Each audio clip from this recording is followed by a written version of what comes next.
Viewer discretion is advised. Some viewers may find this disturbing. Viewer discretion is advised.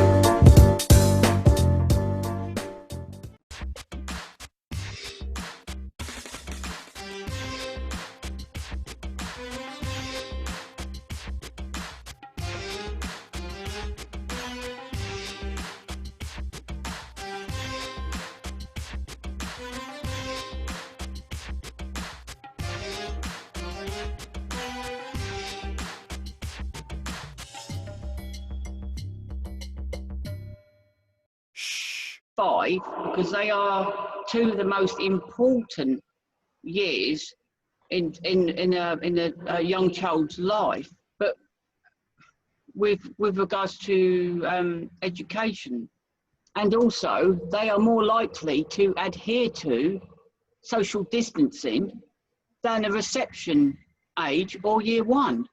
Well, I just think it's strange that they've I mean, they do say that it's because the early years of engagement and for children to learn attachments, etc., blah, blah, blah, for reception in year one, but I don't take that on board. I think the risk outweighs that, and I would understand and fully support a parent from year one and reception if they did not want to send their kid to school. But 6, I've got no issue with whatsoever, because a primary school normally has a pupil roll of around about 200 to 400, maybe a bit more or a bit less depending on the area. I mean, if you're talking London, a primary school's probably got 600 pupils in one primary school.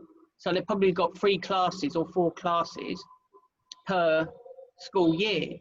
So if they only have like 2 of the school years back at the start of June, they've got the whole school. It's the same with Charlton School. Their pupil roll, I think, is 200 and something. If they just take year 6 back, they've got the whole school to split the class up. So that you could have, because there's 30 students in Bethany's year 6. So you could have 15 in year 6 classroom and 15 in year 5 classroom, or 15 in another classroom. Well, yeah, and you can't be saying this to any of the students, can you? Get over here! Because that would be quite awful. Yeah, social distancing. Yeah. But speaking of which, Graham, and yeah, I see your point there, and I'm sure others do agree. And if you do have anything to say on the matter, please drop a comment in the comments box. Running a different setup today.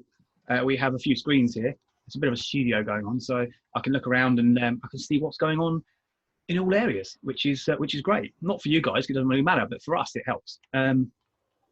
So yeah, Graham, yeah, that's very, very true. There is another thing that's come out in the news as well about this very lockdown. So let's talk about the lockdown and how maybe Europe are thinking about going forward. Now, of course, Europe are talking about potentially lifting restrictions on the borders. Interestingly enough, it's actually Germany and Spain that have spoken out first and said that they might actually lift the lockdown on the 2nd of June.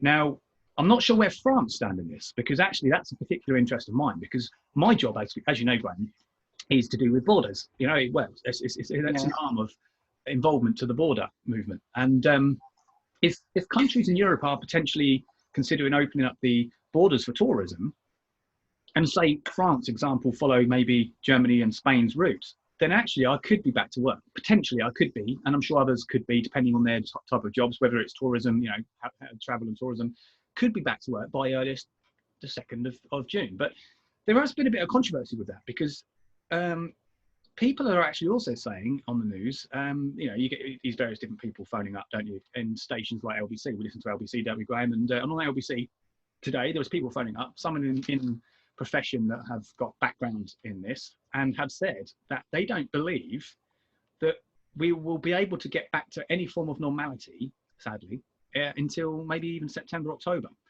which actually blows the idea of opening up borders by June, July, out the water. So it's all a bit up in the air, guys, isn't it? Wouldn't you say?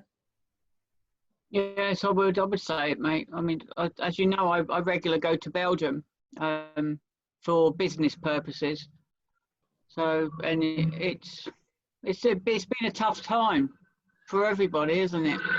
It certainly has, and I think really we've got to get this right, haven't we? Because I think what we do know is about the spike. You know, if we go for a second phase, we don't want huge numbers again to fall ill and potentially do all the hard work undone. You know what I mean?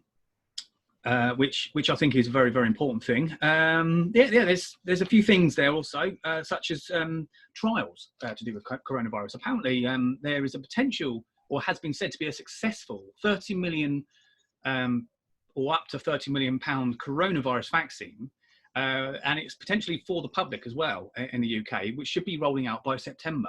And it's actually a weird one, Graham. I don't know if anybody knows this sort of stuff or understands what this word is, but it's actually to do with interferons, which can manipulate and can ease the speed and actually, you know, bring the speed of recovery up.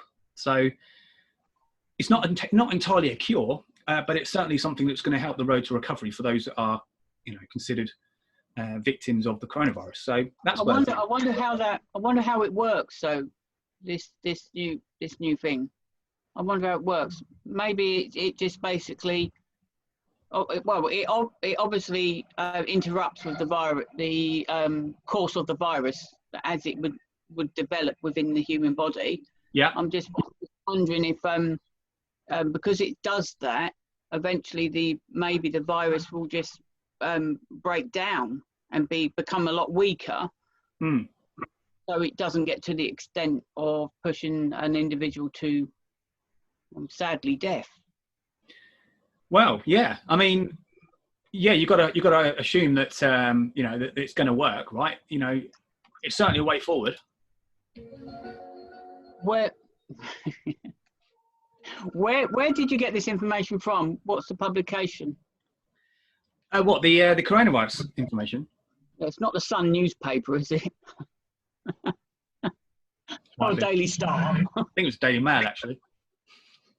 Well, the Daily Mail blows hot and cold, doesn't it, with information? Yeah. Well, never take too much interest in the media, guys. I think it's fair to say you take your news from it and work it out for yourself.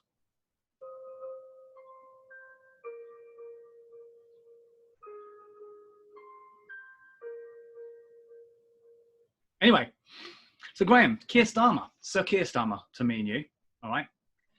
Now, Keir Starmer is a man of the people, right? For the Labour Party, the new Labour, guys.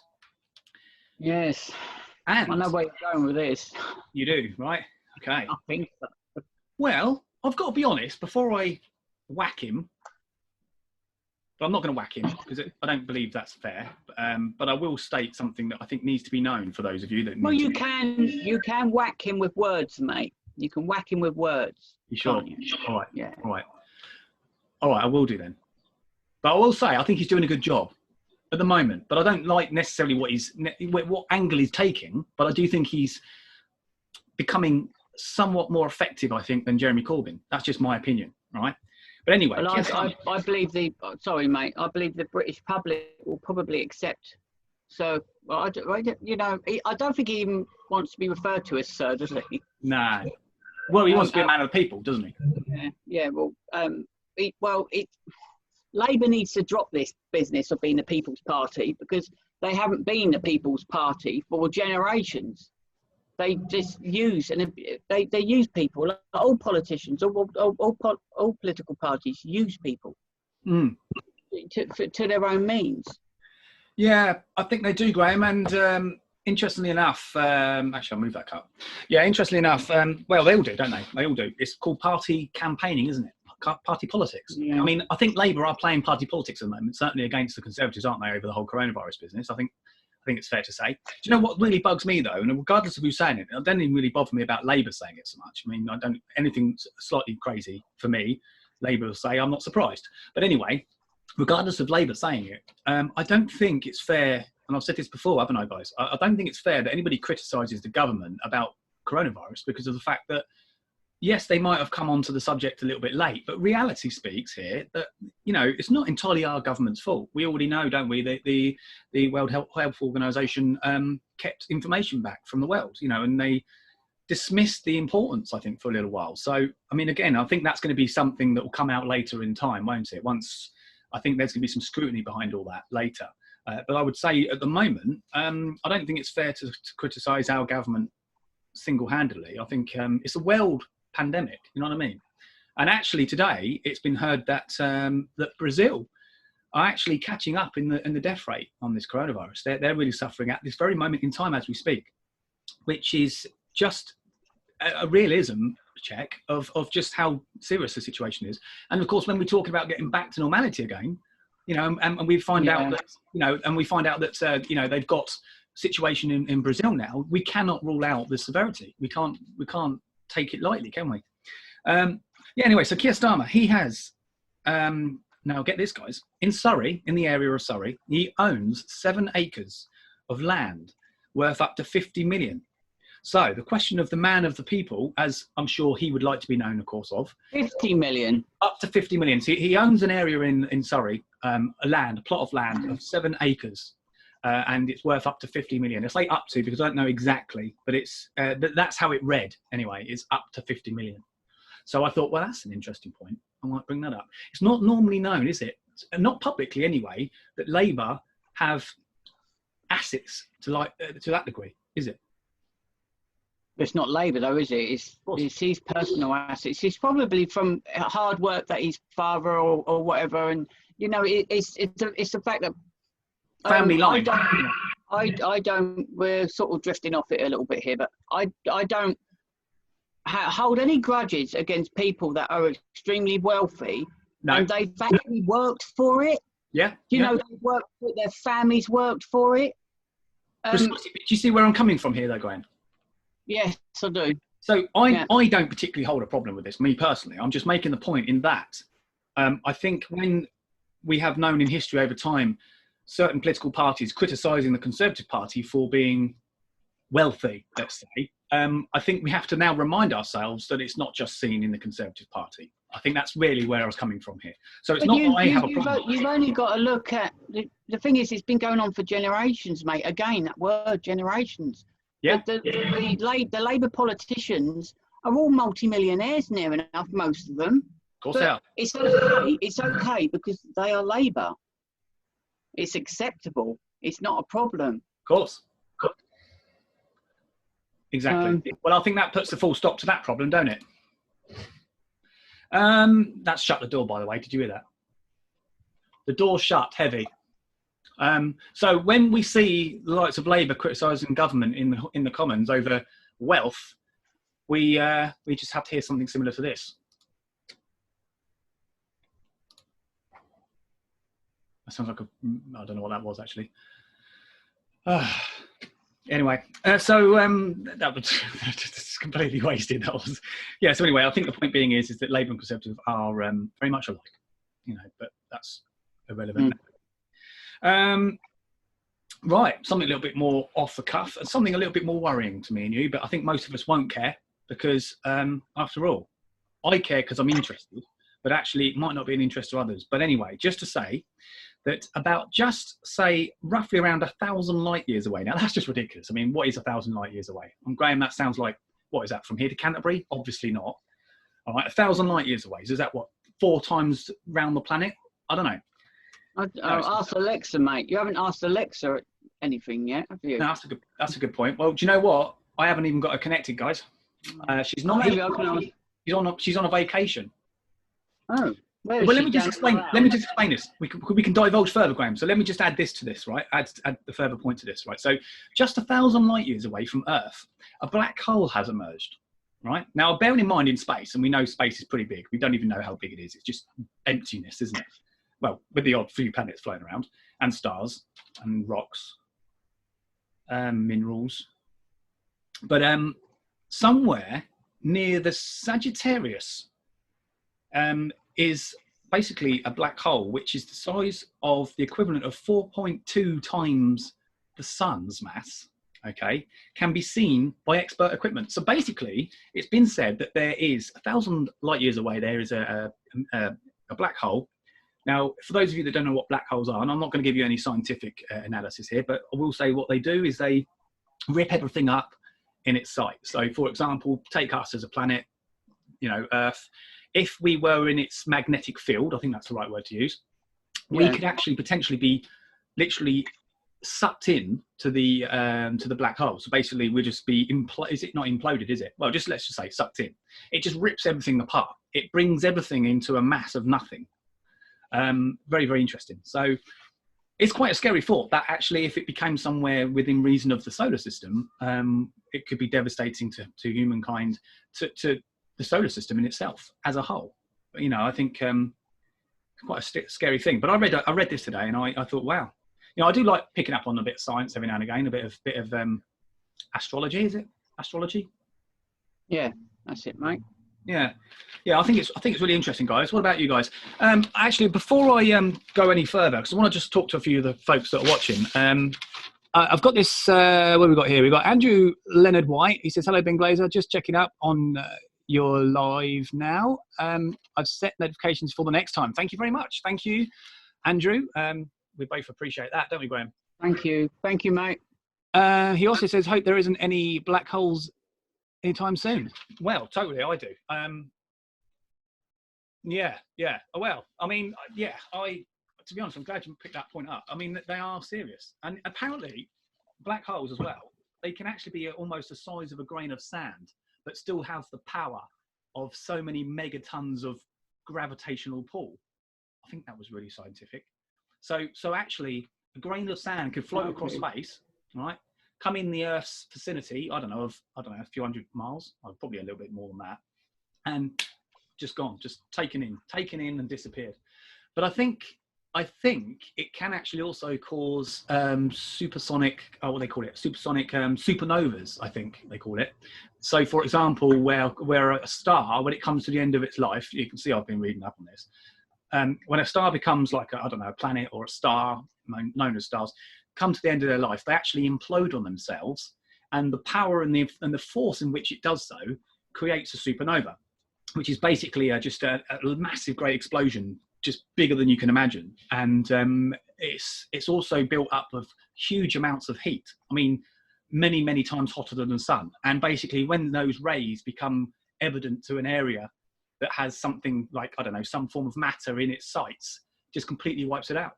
So interestingly enough, black holes are serious things. And apparently the solar system, not just our solar system, but the universe, I think that's the best word to use, is covered in black holes. So you could ask yourself why we've been fortunate up till now to survive it. But, I like to believe, and I'm pleased to be grateful to think that we have survived it, because I don't think we'd know much about it if we didn't. Well, we wouldn't, would we? It might have something to do with our sun, with the power of our sun could be actually protecting us from that. I don't know. I'm not a scientist. Maybe it's best to look into it. I think we need to give a round of applause to the sun, then, don't we?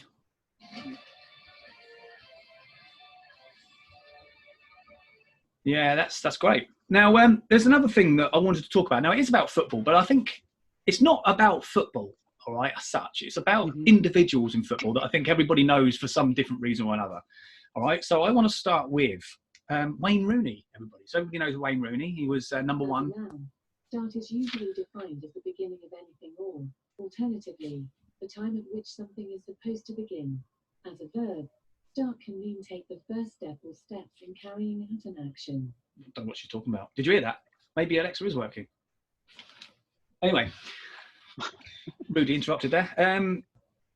So Wayne Rooney, he is, we all know he's an England footballer, or was. He is close to retirement. He's still playing some good football, though, even for Derby standards.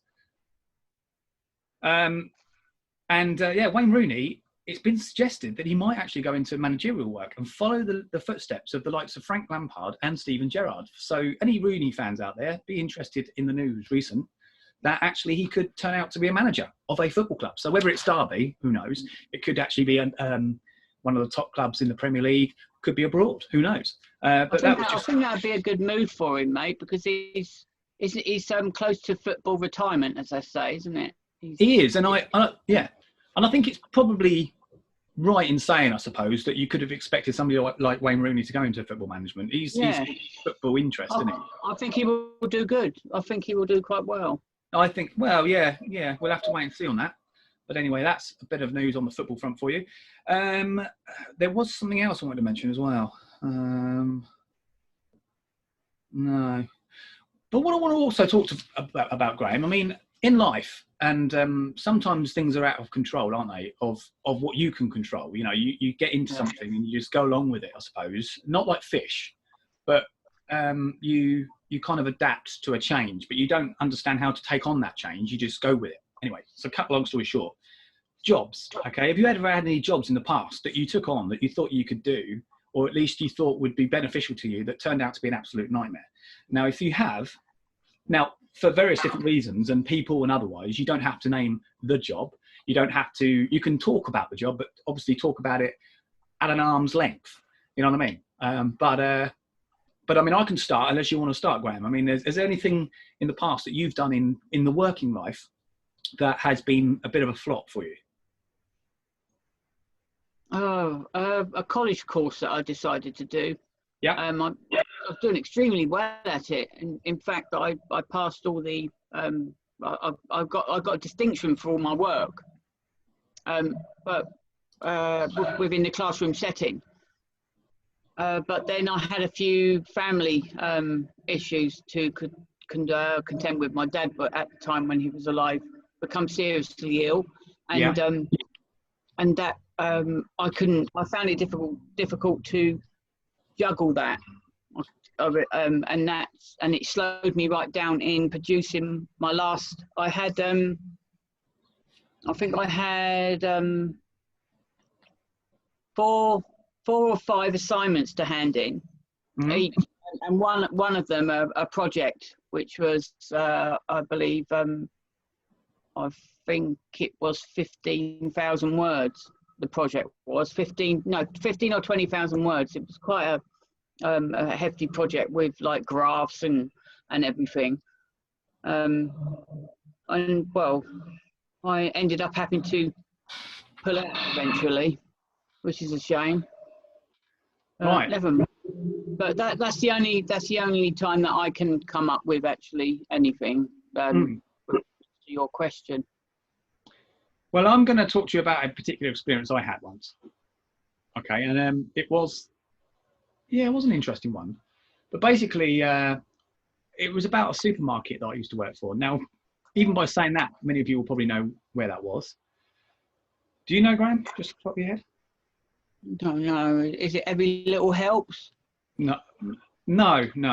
But anyway, well, you don't know, so that's halfway there. But I have got people, I think, on my Facebook, actually, on my account, that, of course, know me through this particular line of work. So if you do happen to know, yeah. But anyway, so this job. So I got a driving job for a supermarket. And the weirdest thing was that I thought, yeah, I can do this. Well, there was a few things that just didn't work out for me. You know, like in certain times of life where something you think you enjoy doing, you get onto and it just doesn't happen, doesn't work for you. Well, this job didn't work for me. So basically, it consisted of Dover, all right, which is where I reside, and I had to deliver food. And the thing was, I had so many deliveries to do in the space of a 2-hour slot in a 2-hour window. And I used to get so frustrated. I mean, many of you will know that if there's a problem that's rattling me, I do tend to talk about it. Maybe not at first to the right people. I like to have a little bit of a chomp, but then I will talk about it with someone. I won't let it just go, because I don't like things not working smoothly. And I'm always one of these sort of people that, and it's not because I want to be authoritative. It's just more a case of if I see something's not working, then I want to be someone to try and fix it. I don't care about management in that sense. I just say to myself, well, actually, if it needs to be said, it needs to be said. Because just because one be a manager or not, regardless, doesn't mean to say that they are full of the good ideas. Because sometimes that's why they need to express themselves to the workforce, to ensure that there's communication.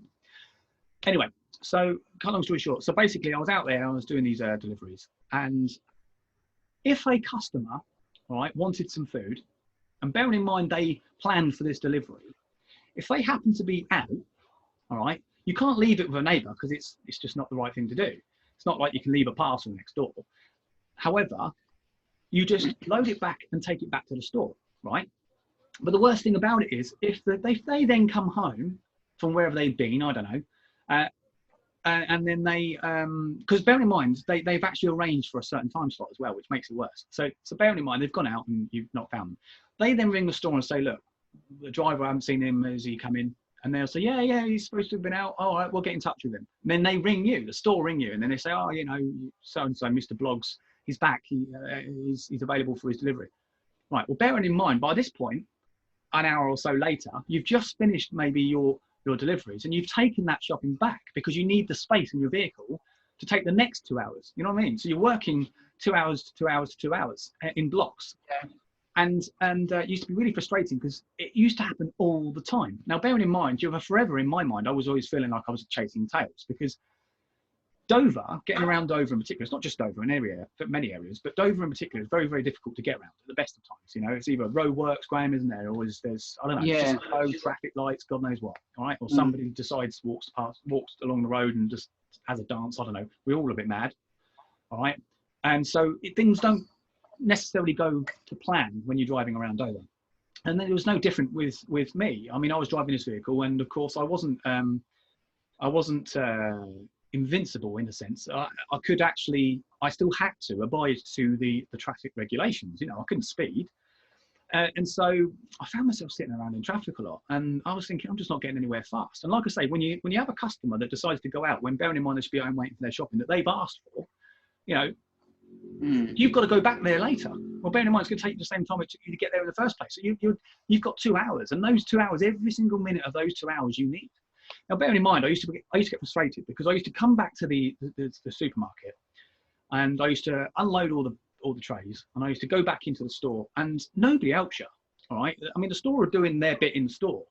You find yourself having to go up and get the shop in, bring it down, load it all into the vehicle, and then you drive off. So bearing in mind, those 2 hours are not physically you delivering the stuff to these people's houses. That's eating up your time. Do you know what I mean? So you're basically, by the time you actually get out on the road, you've lost 20 minutes of the 2 hours you need to get this stuff delivered, right? Or even more, more in some even cases. More. And there was times where I'd get back after delivering. Bearing in mind, I might come back with 2 or 3 houses worth of shopping because they weren't in. Well, I can't. What am I supposed to do? You know what I mean? As far as I'm concerned, if they were, you know, maybe it's wrong attitude, but you know, if they weren't in, then they have to come to the store and collect it. They had their opportunity.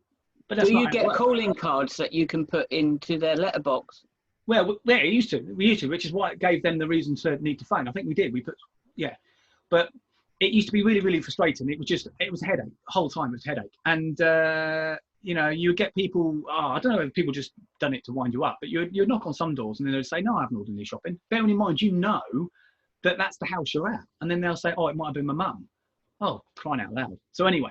So, yeah, so you had all that to contend with. The van was broken, all right? The doors didn't work properly, so you couldn't lock them properly, and you couldn't open them properly. It had a dodgy key fob, I don't know. And you know, it was a horrendous job.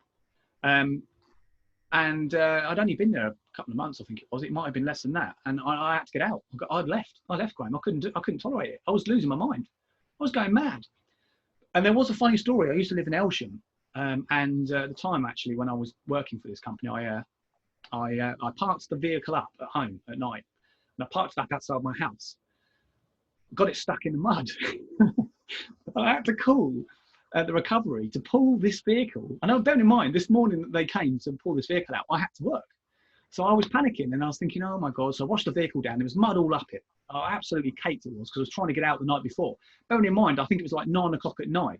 The night before I got back after doing a set of deliveries. I ran late because obviously I was still working, you know, my 2 hours, the last 2 hours of the shift was actually 9 o'clock at night when it should maybe have been 5 when the store closed, you know, but anyway, yeah, so that was that. And I had to phone the store. I said, look, the vehicle's stuck in the mud. They must have thought I was on a wind up.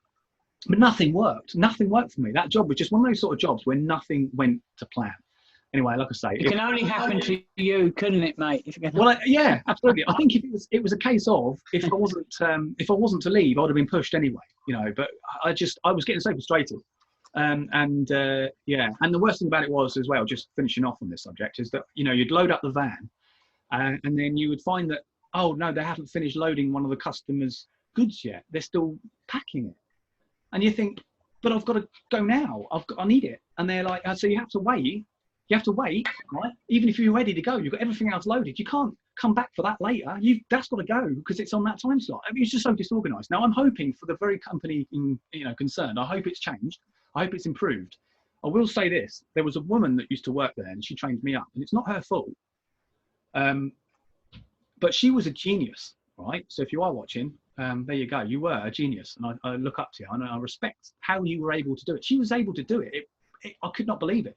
She knew Dover just as much as I did, I suppose, but maybe she knew it better. But she was just on the ball. She was like, she had powers almost. It was like she could, I don't know, she was invincible to a problem. I mean, she'd been doing it a few years, but I kept saying to myself, well, she can, it's been done. She's doing it. So why am I finding it so difficult? Anyway. But it was just me, which is bad luck, isn't it? Some people attract bad luck, don't they? Well, anyway, that was back then, and that was an experience. And this was actually shortly after I left the bakery, Paul Hollywood's place. So I used to work with Paul Hollywood as a baker for him, and that was over in Elsham when I was living there. And just before it closed, the business closed, I was looking for other work, and I think I did actually find this other job just before the actual bakery closed. So, but it was a bad move for me, I think. But the people were nice. It always comes back to that, doesn't it? The people were nice in the job, and that's all that matters, really, isn't it? As long as you're doing the job. At least I thought I did. It could have been better. But anyway, so that's the end of that story, Graham. Thought I'd share that. What we got here? We've got, Andrew. Yeah, nice to see you again, mate. Nice to see you sticking around. It's a bit of a quiet one this evening. People are busy. Graham, that's interesting, isn't it? The wonders of the world, eh? Exactly. I mean, I don't know. Like I say, you hope to believe that. I think there's certain companies in life that I think they get stuck in their ways, don't they? They can't be changed. They're not willing to change. They, regardless of whether it's right or wrong, whether it's working or not, they are so rigid to a particular type of setup, and it's like it or lump it, and I think sometimes that's really bad in business. I think people do need to be a bit open-minded. I mean, if it's of the key area of trying to improve it, then let it be. Talking about businesses, and I want to mention this, Graham, I have just actually started getting involved with a company called Arbon, which, Graham, I spoke to you about previously. I don't know if you remember. I'm really sorry, and it's not even 9 o'clock, but I thought you said something that it begins with the letter H, and then next word is on. Very good. What's the name of it? What was it? Arbon. Oh God, that's even worse. Well, basically, Arbon is a reputable and very growing organisation, a business, and it works within nutrients and nutrition and health and well-being and living. And I am not going to, talk them up to the point of what I need to do to tell you how good it is, because actually it speaks for itself, and that sounds cheesy, but actually they are really, really interesting to get involved with, and I've got involved with it. And Graham, I was talking to you the other day, and I wanted to express my interest in it and to get you involved, didn't I? And the thing is, it's really good because it caters for lots of different areas, not just like, health in the sense of, looking after your gut and giving yourself a really good start in life, or to go on with, like a good week, like giving you all the nutrients and all the key ingredients you need to get that healthy living. But you've also got hair products, and you've got makeup and stuff like that you can get involved with as well. And there's stuff there for men as well, like hair products and stuff. So like I say, it is interesting for not just men. It's all natural. It's all natural stuff. Ingredients. It's vegan stuff. So it's no, and it's worth checking out, guys. So, you can have a look on the internet. I mean, I've got a page on Facebook, which you can have a look at as well. I'll put stuff up there as and when I can. But please have a look. And if you are interested, want to know a bit more information, please get in touch. I've got a small team at the moment myself, but it is expanding, and I want as many of you on board as I can. Work together. That's the most important thing. And Graham, I think this is up your street. Graham, we've worked very well over the past, what would you say? Not just doing the Ben Grem Show, but we've worked very well over the past, say, 5-6 years. We've worked in politics, we've done various different things. I think we work well as a team, don't we? So I think we do. I think that's the thing. It's working well in business. I think forget the products for a moment. Forget the situation of the business. It's about business. You know what I mean? If you can work so well with somebody in a business, then bring those skills together and just see where it takes you. And I've got a feeling, Graham, you would be special. But anyway, I'll leave you to ponder about that. And anybody else that's interested, like I said, I'll send some information over to you and we'll go from there. But I would recommend having a look.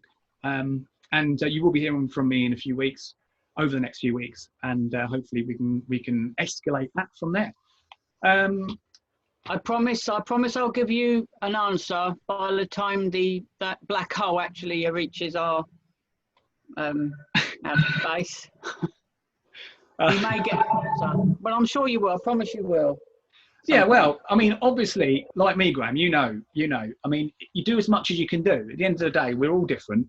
We've all got, I think it's fair to say, we've all got different things going on in our lives. Some of us have got 5 children. Some of us have got mums to look after. Some of us, regardless of what you do in life, there's always something that is equally as important. So you can only do what you can do when you can do it. You know what I mean? I can't understand pressure. I mean, it's all right having a system, and I agree with a system. I agree with a plan and a structure. I do agree, and I understand that.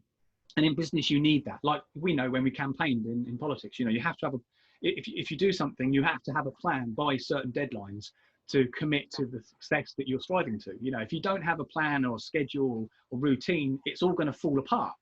Yeah, we know that as well. So I think it's fair to say that even with business, you do what you can when you can do it. And it's got to. I'm one of these sort of people. I've never been. I don't know. I've got to be in the right frame of mind, Graham. You know what I mean? I'm one of these sort of people that if I want to do something, it doesn't matter how difficult it is. I know I can do it, provided I'm in the right state of mind. I can't just, like now say to you, right, I'm going to do this, and then I'm going to do it 100% perfect. I need some time to think about it. I need some time to execute what I'm going to do. And now it sounds silly, but I am somebody like, take OCD, for example. I have to do it my way, although my way is not the right way. I have to do it my way in a way in which I can understand and know how I can develop and deliver the same results, but in a way of which I know I can feel comfortable in undertaking. It's weird to explain, but I think you can understand where I'm coming from. And there's probably a lot of people that are viewing can also understand where I'm coming from. So what might work for you might not work for me, but it works for you better than it works for me. But obviously everybody will say, but this is proven, tried and tested. No, I agree with that as well. And it has probably been proven, tried and tested. But yourself, your strengths and weaknesses. And I think you need to work out for yourself just how you can develop whatever direction you're going in, how you can develop those skills the best way you can. You know what I mean? So this is my point, Graham. So I know that you work in a certain way and I work in a certain way, and we seem to connect. And that's where I'm saying, like, for example, when you're working with people in business, you need to have that connectivity, to how to work together in different ways that maybe not be of your own working, having that understanding, isn't it? Yeah, it is. I mean, if you think about, it may be tried and tested for an organisation. Yeah. But within that organisation, it may only actually work there the way the organisation wants it to work. Yeah. For a few people, for a small handful of people, we're all individuals at the end of the day, and we handle things, as you say, differently, and at different paces. Well, that's it. I mean, you don't want to be sort of sitting at the end of the day thinking, and then I've not got anywhere, and I need some help and assistance. You don't want to be doing that. You want to be talking to your people, whether it's your mentors or your business member, and saying, look, I'm not sure about this, I'm not sure about that. And that's exactly right. Yeah, you need to communicate. And that's why it's sometimes better to work in a team, regardless of what you're doing. I like working in teams. I think it's great, not only because you can go along the journey together, but also because you can bounce off one another, and we know ourselves, Graham, when we've worked in politics before, whereas, you're not alone. You know, there are other people trying to do the same as you. However, even if you're one step ahead of them, because maybe you've decided to stand for an election and they haven't, they happen to work for you to get you elected or help you get elected, you still got to expect a minimum from somebody, haven't you? There's got to be a minimum from somebody, more importantly. But that minimum might be your very minimum, you know what I mean? Because you might find that actually you do more than them. And that could be a number of reasons for why you do. Maybe because you've got more time to do it, you know what I mean? So it's a factor that I think needs to be brought into every situation, regardless of whether it's business or otherwise. Anything that, when it involves working as a team, you have to be flexible to people's lives. Do you know what I mean? We're all different. But that doesn't mean to say that we'll all Exactly. You know, it doesn't mean to we'll have all forms of different successes, does it? I mean, I could be busier than you, Graham, but that doesn't mean to say I can't be as successful as you. It just means it might take me longer, but you know, success should not be rushed. It should be perfected. Even though perfection, what is perfection? I mean, perfection is just a word, isn't it? Well, there's that saying, you know, you're only successful because of the people that are supporting you. Yeah. So if you're actually doing a business venture on your own, you do actually have the underground support network of family. So if you didn't have that support, then you would find it increasingly difficult to move forward as an individual in business. Everyone in business or within a work relationship, they need those people underneath to support, because sometimes, as you say, you may run out of time, or something might happen personally with a family member that causes you to dip your workload a little bit, and so you need the other person. You need a person to step up a little bit to keep the momentum going until you can come back into the equation. We all work better with a team, a support team, a support network of people. Yeah, And, I mean, like computers. At the end of the day, we need like technology to help us along the way in everything that we do, like we're doing now. If we didn't have technology, you guys would not be able to see us and hear us. well, absolutely. And I think also, Graham, we need props, don't we? Real life props. Like, for example, take this top here, right? We've got gentlemen, right? We've got gentlemen aging perfectly. So with that, okay, it gives me inspiration. It pulls me forward to strive and do well and to say to the world that I can do this. You know, it's motivation. Yeah. Yeah. You can do this. You can do this, Ben, and you can reach for that razor in the morning and shave that beard off. Oh yeah. Oh yeah. Well, do you know what? I'm just lazy, mate. There was no other word for it. I'm going to tell you a story, a very short one actually, but An hour? yeah. I met up with an individual recently. He's a well-known politician, a very, I think, good politician. Obviously, politicians are seen by various different people in different ways, aren't they, for good or bad reasons. So I'm going to just sort of promote him in a nice way, because I do believe he means well, and I agree he has got messages that need to be adhered to and to be listened to by others. Now, let's just say I met up with this chap, and I was doing some filming for him, and it was quite funny because the moment he saw me, Graham, like this, the moment he saw me, he said, "Blood." No, he didn't swear. He sort of said, "Look at the state." He said, "Look at that." He said, "That's lazy. That is lazy." And do you know what? I couldn't argue with him. I didn't want to argue with him, but I couldn't argue with him. I kind of thought to myself, "Yeah, I am actually. There's no need for it." Now, look, guys, I understand people are fed up with this whole lockdown thing, and you know, we don't want to shave, but don't be as lazy as me, because I've been lazy recently. You know, no, I mean, you know, keep busy. I think it's the word, is the big thing on the lips, isn't it? Keep busy, you know. But no, Graham, I am feeling a little bit ragged. But no, I thought I'd have another go, you know, grow it again a little bit. I don't know how long. I'm growing the hair as well, actually. I'm really fluffy at the moment, like a badger. But I thought, well, you know, why not? Why not? I mean, I'm not going anywhere. You know, I'm not working. I will tidy up when I go back to work. But But yeah, you know what I mean, Graham? You know what I'm saying? But you're looking good. I've got to be honest. You are looking very good.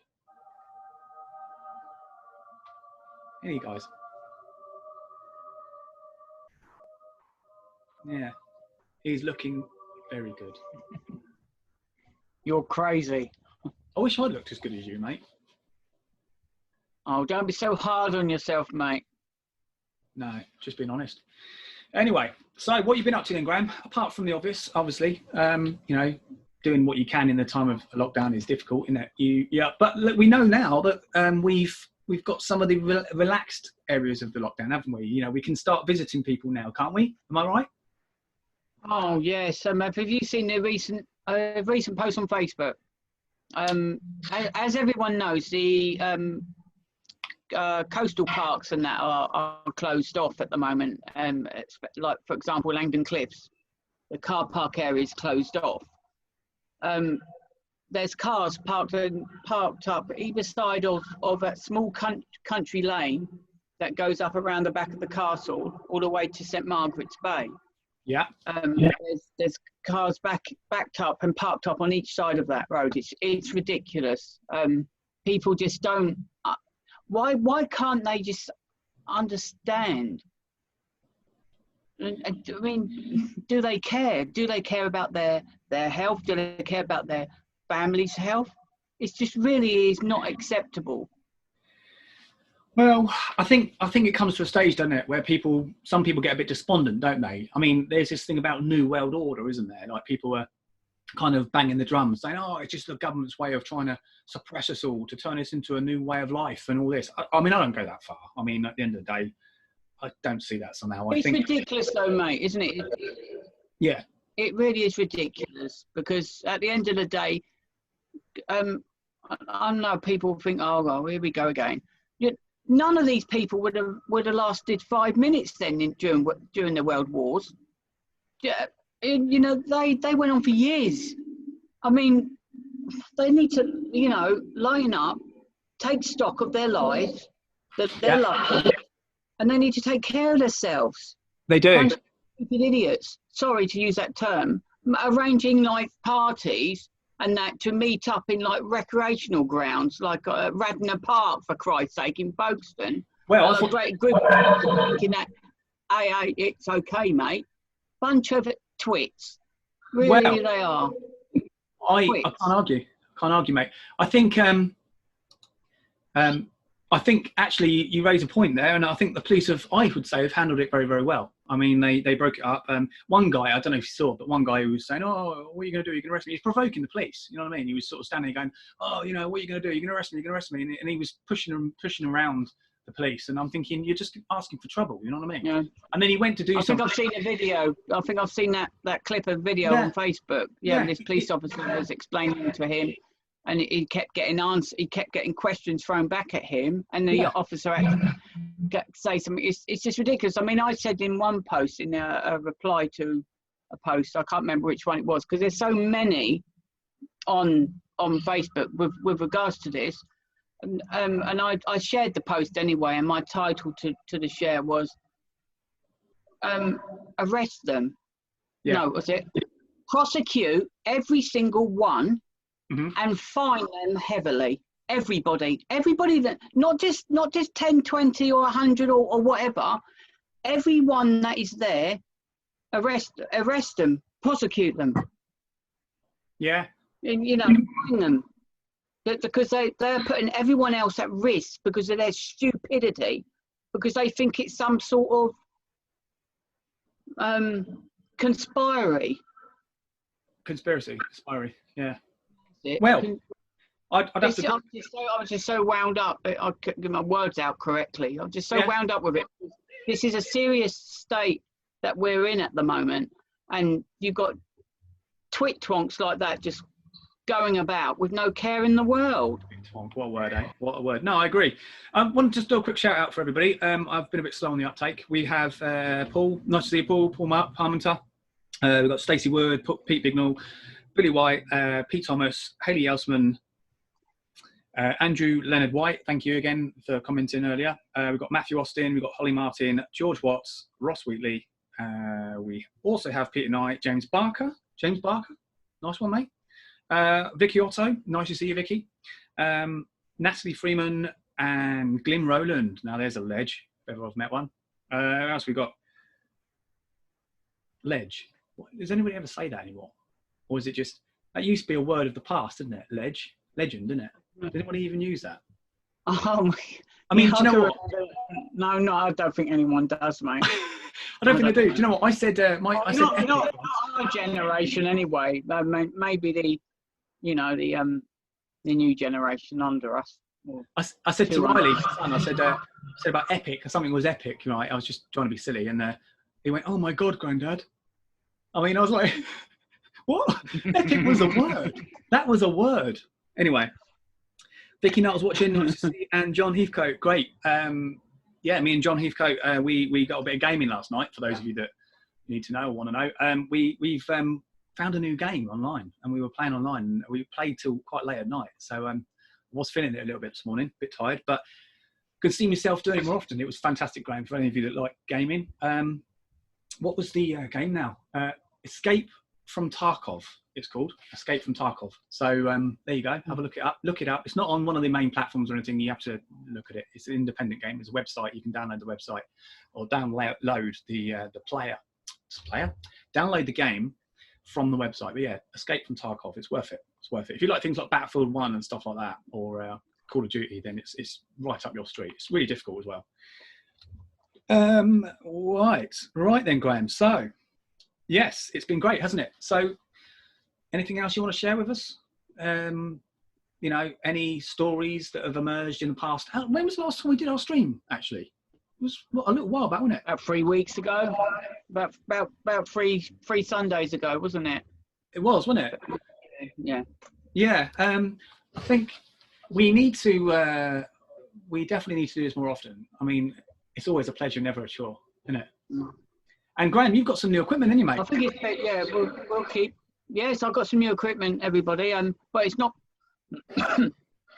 plugged in operational yet because I need a XLR lead. Okay.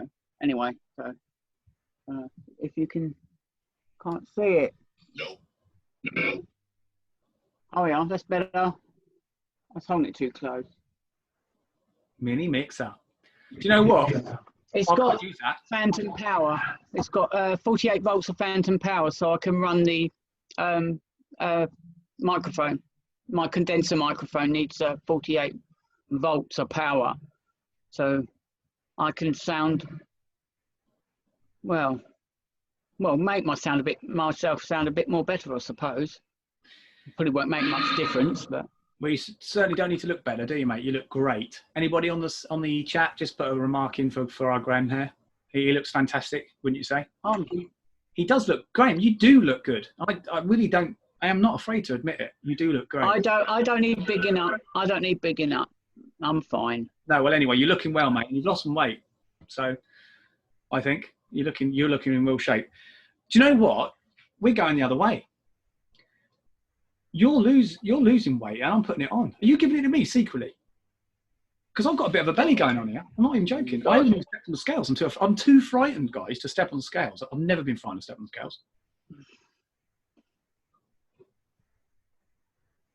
I don't know, mate. You're never ever going to put weight on. Yeah, and Andrew Leonard White says, nice mixer, Graham. To be honest with you, I've seen that mixer. You advertised it to me, didn't you? You showed me, what was it? You sent me a link, didn't you? Was it £45, was it? Or was it cheaper? Yeah, I mean, I meant, well, at the time it was 28 something, or no, £34, and then on Wish. And I thought it was going to take ages to get here, but I only ordered it, was it around about 10 days ago, wasn't it? 12 days ago, Ben, or something like that. Yeah. Well, it came yesterday, but I didn't open it until today, because I was working last night. Anyway, I'll take it out of the box so everyone can have a proper look. Yeah. And one main thing, which I'm really pleased about, is it actually comes with English instructions I've just dropped something, which is good. It is good. It is good because usually. And a thank you. And a thank you. Look at that. Thanking me for buying, purchasing. Isn't she beautiful? Can you see her, everyone? Can I see her? Too much exposure there, mate. A bit white. Yeah. Well, I'll be out. But she's definitely Asian, so I'm all right there. Anyway, it comes with this adapter. Yeah. Obviously, I need a thing to fit into that. But that's like the charger cable, because it comes with its own like rechargeable battery built in. Right. So I don't know how long that will last.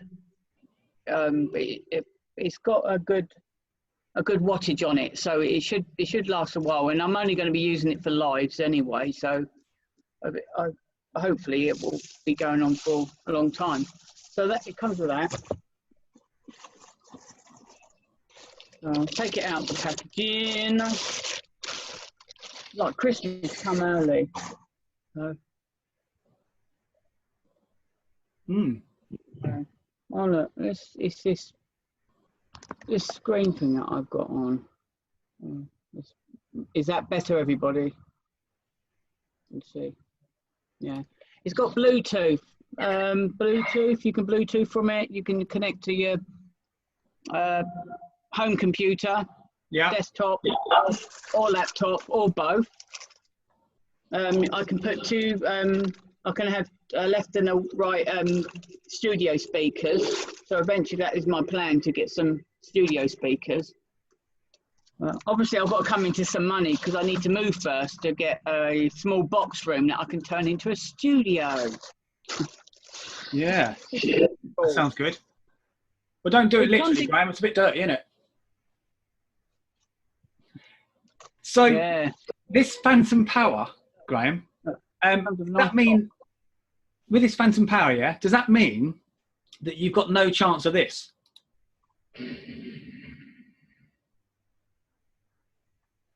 What, past winding? Oh, explosion. Sounded like a past wind or pop off. How did it sound like? Guys. Look, are you playing that? Is that sound coming from another screen's built-in speaker? No, I'm not sure. Where is it coming? But you need to whack the volume up a bit. It sounded like a wet past wind. I'm going to say it, a wet fart. I don't like that term fart, so I've said it twice. I'm not saying the word fart 3 times now again. Well, wind. so was it a bit like this then?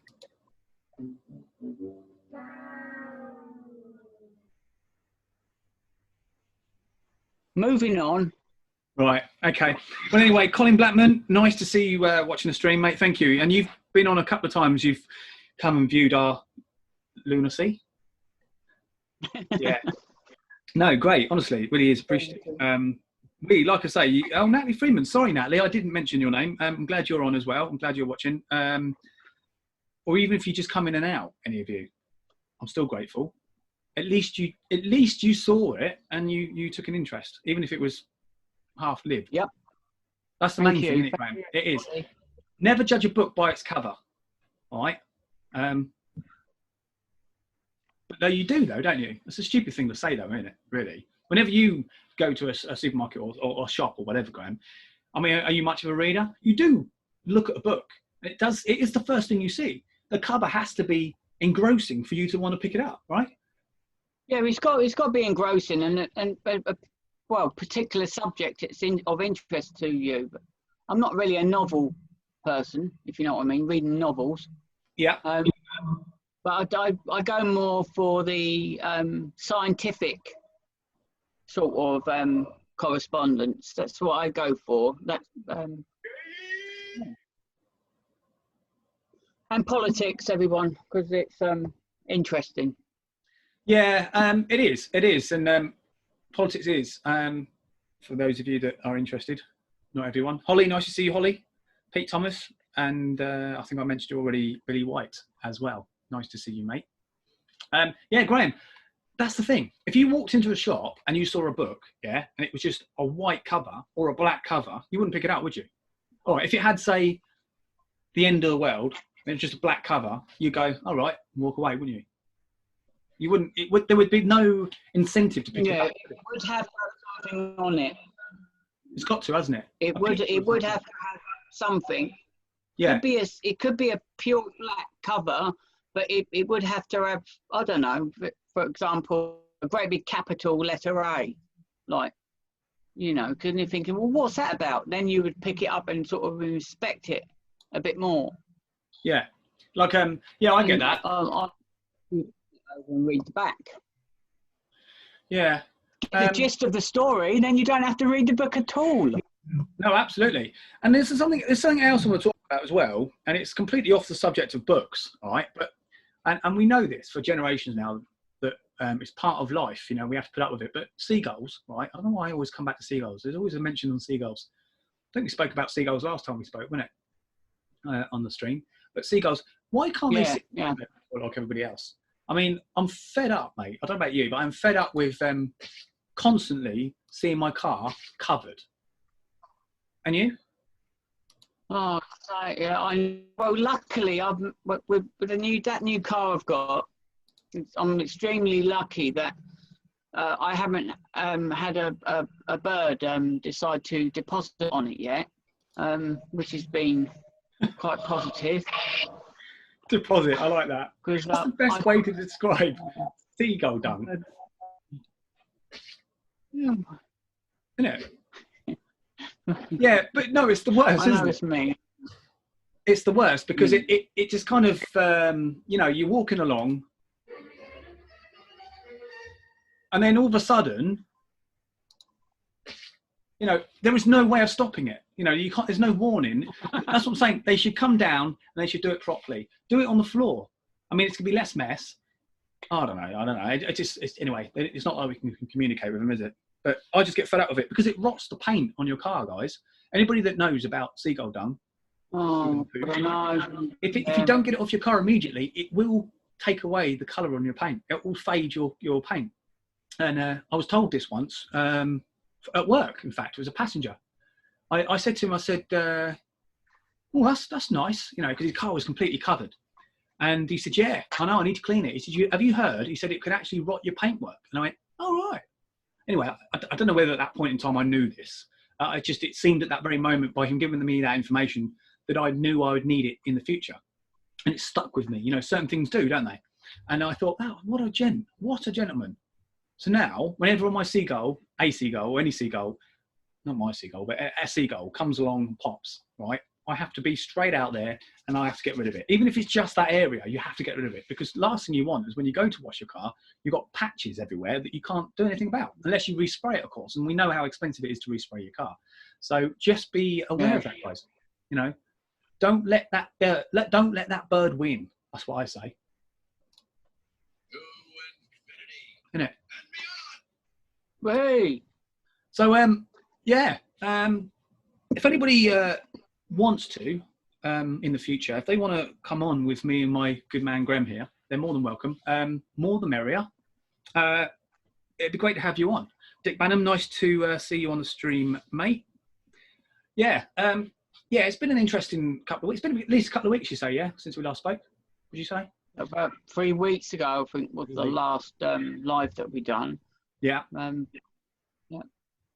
So hopefully, I think we're back to normal now, which is good. Yeah, I hope so too. I think, well, we'll have to see how it goes, mate, won't we? You know, there's got to be a bit of demand as well. For those of you that don't know, there is actually a Facebook page now. You can find the Ben Grem Show. You can go on to the page. Please like and please share. And also, please put some stuff up for us. You know, if you want to see something, us do something, keep it within reason. Yeah, tackle something if you want us to tackle something, and yeah, well, you know, just put a suggestion up with a brief explanation, and we will endeavour to do our best. Yeah, and anything, guys. Yeah, any subject that you think you want to talk about. Not even if you even. All right, put it another way, right? If you've got something you want to discuss, but you're not comfortable in discussing it, throw it our way. all right? And you can remain anonymous. How about that, Graham? All right. Yeah, so I'm quite happy with that. Yep. Yeah. So an awkward subject that you want us to discuss, we can discuss. Put it up on our Facebook page. Now, if you don't want others to see it, but you want to tell us and get the message across to us, Ben and Grem Show on Facebook, send us a message, all right, and we'll pick it up and we will discuss that on live. And like I say, we will give you our trust that we won't bring you up in that subject, but we will talk about it as if it was you that told us, and for us, yeah, you know what I mean?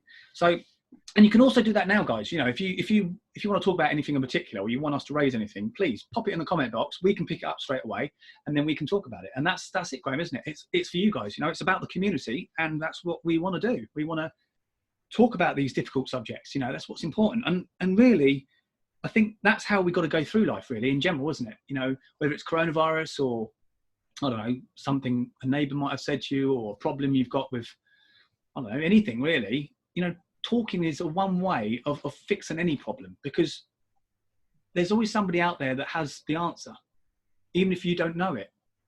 But you won't if you won't talk to them. So do you know what I mean, Graham? You know what I mean, don't you? Yeah. Yeah. Yeah. Andrew Leonard White says it'd be awesome to come on. Andrew, I absolutely would love you to come on, mate.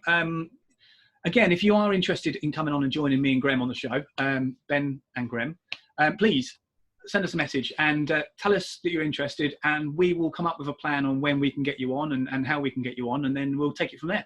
Like I say, more the merrier. You know, it would be nice to think, Graham, that we would have a number of us on, wouldn't it, on live? That'd be great. We've had Matt Turvey, and of course he, great chap, he will probably more likely join us again. I know he's a bit busy at the moment, but as and when the opportunity comes, he will be back with us. And Graham, yeah, and the same applies to you guys, you know, to you, innit? You know that there's people that you might know who also want to get involved. And so please put your interest in on the comments box and join us in this crazy time. And we'll work out a platform, you know, so how it's going to go, and run it past you guys, and then we can then go live with it, because we want it to look reasonably professional. We don't want it to look like just chucked together. We want to spend just a small amount of time in organising that. Yeah. So please, future plan as well. Don't forget about the future plan. That we do hope to eventually get a small studio. I know we're looking forward quite a bit here, but eventually that would be nice, and then we could set up like a proper sort of interview set, a guest set, a bit like a proper chat show that you would see. Well, that's the plan anyway, isn't it? Just to work towards that goal. Yeah. And so, yeah, if you've got any interest in that and want to be part of that, then send us a comment, and we'll pick it up straight away, and we will certainly get back to you. We'll endeavour to get back to you. Yes. But yeah, I mean, we've all got interesting things to say. And even if you're one of these sort of people that don't like talking, certainly not me and you, Graham, is it? Well, definitely not you. I mean, I don't talk as much as you. I don't think I ever have, and probably ever will do. We're trying to get a word in edgeways with our Ben Glazer. Talk about anything. No. What's your take on UFOs? Do you believe them? Are you or not? Well, to a simple fact that I find it difficult to believe that we are the only living sort of intelligent species as such. But then again, saying intelligent species, when you've got those twit-twonks having like parties in a bloody lockdown. Twit-twonks, yeah. Those people are obviously not human, are they? Nope. Newsflash. I think, to be honest, I don't think it's the fact that they're not human. I think what it is there are some people in this world that like to be noticed. For any good reason or other, or bad, they just want to be noticed. It's their way of expressing themselves, isn't it? I mean, look at us, for example. Look at us, plonkers. You know, we're on this live stream talking to you guys. When you're out there having fun, probably not literally, or in your back garden having fun, drinking a few gins or whatever you might be doing, talking about things that matter to you. Yeah. And you've got us two plonkers talking to you guys about UFOs. I mean, but like I say, you know, everybody's got their way of doing things. You know, you've got some people that like causing riots because they want to be on the front page of the Daily Mail the next day or something like that, and that's up to them, isn't it? But you know, however crazy people are, everyone has a reason. You need to turn the sound to that up somehow. You have to work out what to do. maybe can you set up another microphone, or a smaller microphone or something pointing at? Or Well, was that actually through the program? Well, it is loud, isn't it, guys? These little props, they are loud, aren't they? Yeah. You guys picking them up? Guys? Come on, guys. Be honest, please. Come on, guys. Get over here. Want to hear it? That one's a little bit louder. Yeah, that is a bit top of the voice, that one. But yeah, Graham, I don't know. I mean, it doesn't want to be too overpowering, does it? I suppose. Well, it depends really, doesn't it? When you play an explosion sound, you don't want it to sound like... Not like that. No, it sounds like a past wind. Yeah, that was. That was. Yeah, no, you don't, Graham, you don't, because otherwise it's nothing more than a... Is it? So you do... Yeah, I see what you mean. But then again, Jason Collins is watching. Nice to see you, Jason. That was a stop in the breath of moment of thinking there. Graham's disappointed. Look, he's had enough now. Look, he's like, oh my God, what are we talking about?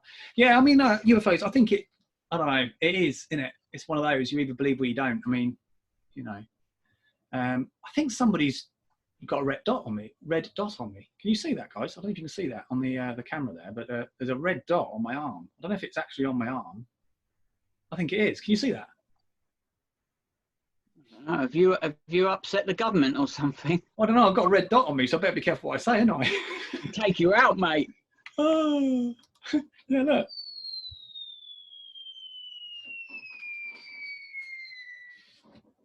That's all right, missed me. But that is definitely a red dot. Where's the explosion? Yeah, there wasn't one. There wasn't one. It missed us, mate. It missed us. I think. Did it?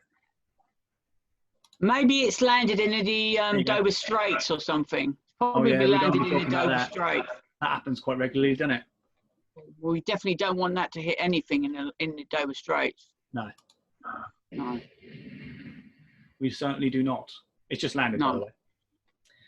So, yeah, it's been great. Graham, I just be honest with you, I've missed this, and I think it's been good to engage. Yeah, I have as well. I have, but life's been busy with like family situations. I'm glad to be able to get back to this now. Yeah. Well, yeah, and it is that we're getting a few people come on as well, and it's balanced here. Oh, that's good. That's good, Andrew. Yeah, well, actually, I think what's happening, Graham, is that maybe it's not coming through very loud on your end, but luckily it seems that it's coming through on the string. So balance is good, which is good. I mean, actually, I've got some specs. Specs, is that a word to use? Specs? They're glasses, aren't they? Yeah. They're not specs. Specs. How old are you? You are a granddad, aren't you? Well, gentleman aging perfectly, Graham. Yeah. Yeah. So no, we have some bars up on another screen here, which actually tells me what sound levels we've got running. So, for example, for those of you that want to know, we've got what we call desktop audio, and desktop audio is anything that is being picked up other than me. So any sounds that I might play, anything that you might say comes up on my desktop audio. And I've got some levels here, Graham, that actually says just how loud it is in decibels. So I've got like a color code of green, orange, and red. Now, obviously, if something's red, it could potentially become distorted. I think maybe it's coming through better on the live feed through Facebook.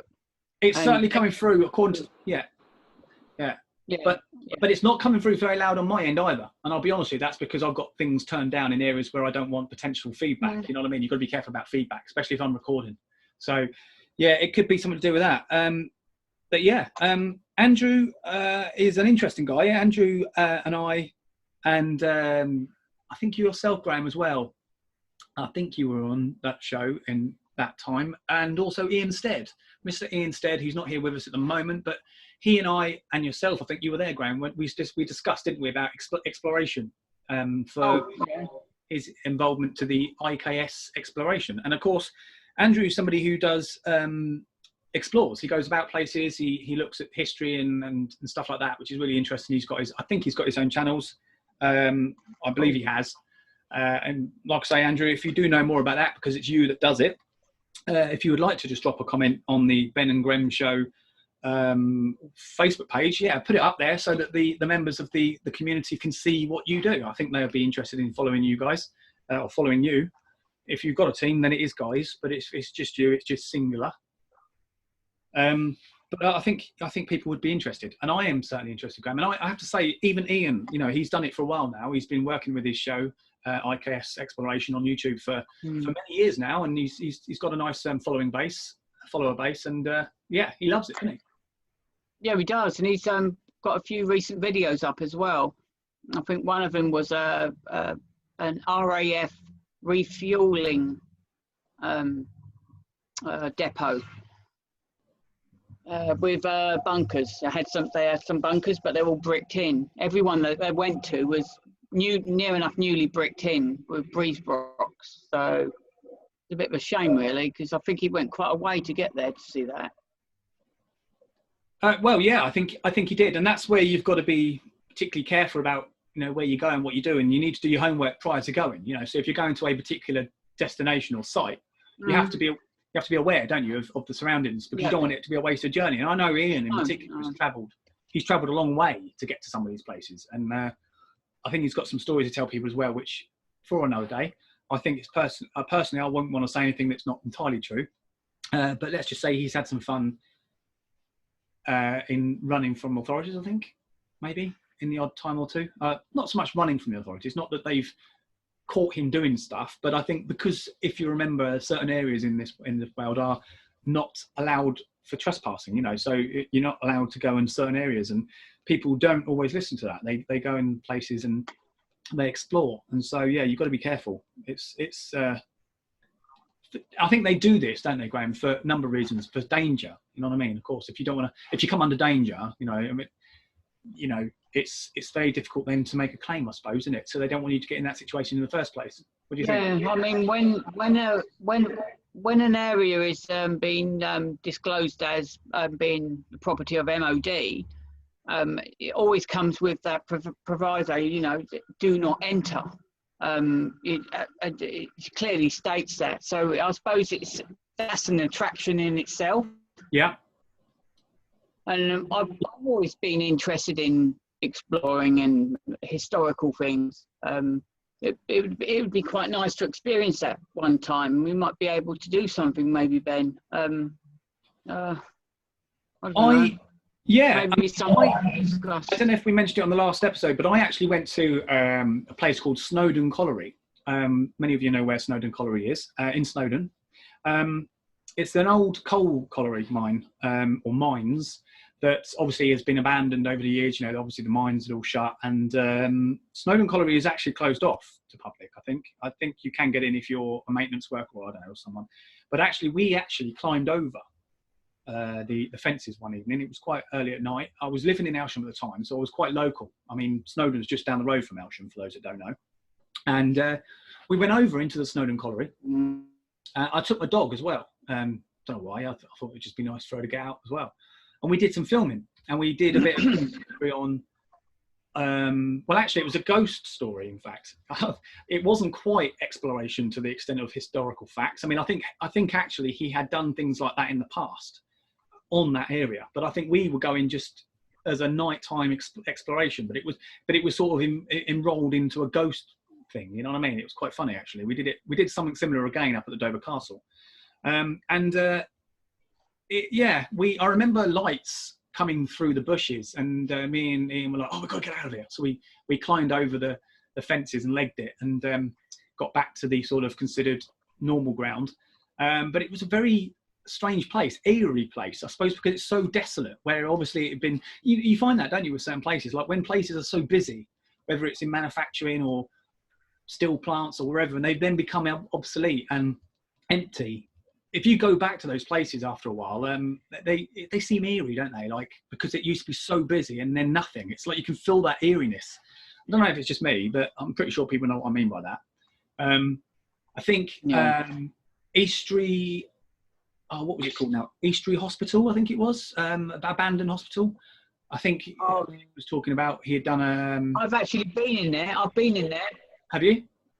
I've been in that hospital. Yeah. It's really, really interesting, and I haven't been up there for a while though, so I don't even know if they've knocked it down yet. Because I'm going to what was the year? I'm going back to about 2004, 2003, 2004.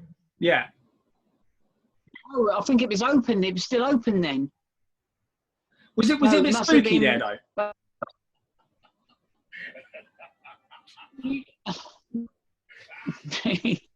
Yeah. I was there with a good friend, and it was quite spooky because we had to go there obviously at quite early hours of the morning. When I stayed at his at night anyway. We didn't actually get on site until around about 1 something in the morning, and we did manage to gain entry, and it was quite an interesting experience. We had some torches, some standard torches, because we didn't want to make a scene, and we made sure the torches were always shining downwards, like towards the floor, along the skirting, so it wouldn't cause a situation where it would shine out of a window or illuminate a room. I must admit, we weren't in there very long though, because it was just us two, and the area was still being patrolled by a singular patrol officer. Right. That's. He must have been asleep at the time, because when I said we weren't in there very long, it was around about an hour, around about an hour-ish, something like that. But it was an interesting experience. I would love to have gone back there again properly and filmed, but. Well, there might still be time. I mean, like I say, Ian is no man afraid of a bit of help. You know, when it comes to a team, you know, he likes to get involved with others in a team. So if you do decide to go with him, he would be more than happy, I'm sure.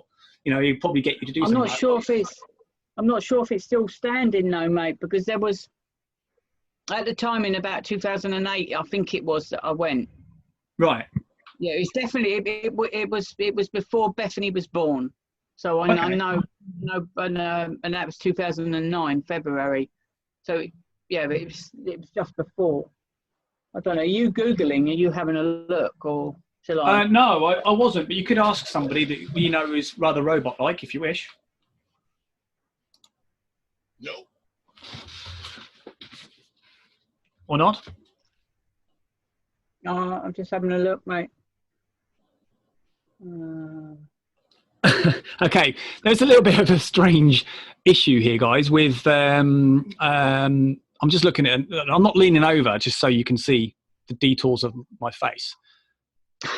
But actually, I'm just checking the third of the 3 screens because actually I'm looking, and I've put a link up because we were asked in the chat, Graham, about if we could put a link up to the Facebook page for the Ben Grem Show, and I've done so, and I've got a like back. So thank you, Andrew, for responding to that link. But it does say here, weirdly, it says gaming video creator. I don't know about that. It wasn't meant to be a gaming show, was it? Well, we could. Oh yes, I noticed that the other day, and I just thought it was a program you were using to set the that's the Facebook page, isn't it? That's right. Yeah, I need to change that. I don't know why it's doing that, but anyway, we'll you know, like I say, what you've got to remember, guys, is that we aren't professionals. Graham was more professional than me, aren't you, mate? I'm going to send you a link of the inside of the Eastry Hospital. It says May 2018, so it's possibly still standing. Right. I'm going to share that to you. I'll send it to you via WhatsApp, mate. Okay. Yeah, please do. And if anybody is interested also in that information, please, Graham, maybe pop it in the comments box as well for the viewers so they can look it up. Yeah. Okay. Will do. Yeah. So yeah, great. That's really good. So we've covered a few things, Graham, haven't we? We've been on the ball. We've been on a roll. Do you know what? Tomorrow, guys, for those of you that want to know, I'm starting my Arbonne journey. Okay, I've got the products that came through the other day, and even for those that know I'm doing it and that don't know this information in particular, I'm wanting people to realise that I'm starting it tomorrow. And the reason why I'm starting it tomorrow is because there's certain things in the house I want to finish up first, because obviously it's healthy living, so you want to start changing your way of life and eating better and drinking better and getting the right sleep and everything else. And so I thought, well, if you're going to do it, you want to do it properly. And so I'm starting it tomorrow morning, for those of you that want to know. And there's some chocolate in the cupboard, and I'm like, oh no, I can't have that. So that might have to go later. You know what I mean? You've got to use all that stuff up, don't you? I mean, we've got kids, so I suppose they could have it, and they probably will. But do you know what I mean? You know, it's like all these things. If you start a program of something, you need to, whether it's nutrition or otherwise, or fitness, you need to set a task for yourself. You have to, in your mind, say, I'm going to start it then. You know what I mean? You can't just go, right, I'm starting it now. You've got to prepare for these things. I mean, maybe it's just the way I do things, but I think that's the way. I think that is the way to do it. I think most people do it that way. I don't know. What have we got here? It's Facebook algorithms judging that you can edit and your Facebook page app. It's a separate app in the Facebook app. Yes, it is. You can edit it in the Facebook page. Yeah, thanks, Andrew. So Andrew's saying that you can edit, Graham, or Graham. You can actually go into the Facebook page and you can actually edit the information to suggest it be it something otherwise than gaming, because it's not gaming. So I'll do that. Thank you, Andrew. I appreciate that help and support.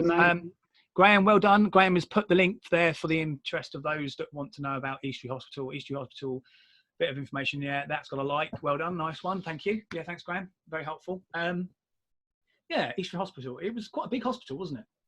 I think it's a massive, quite a massive front fascia as well. It looks like I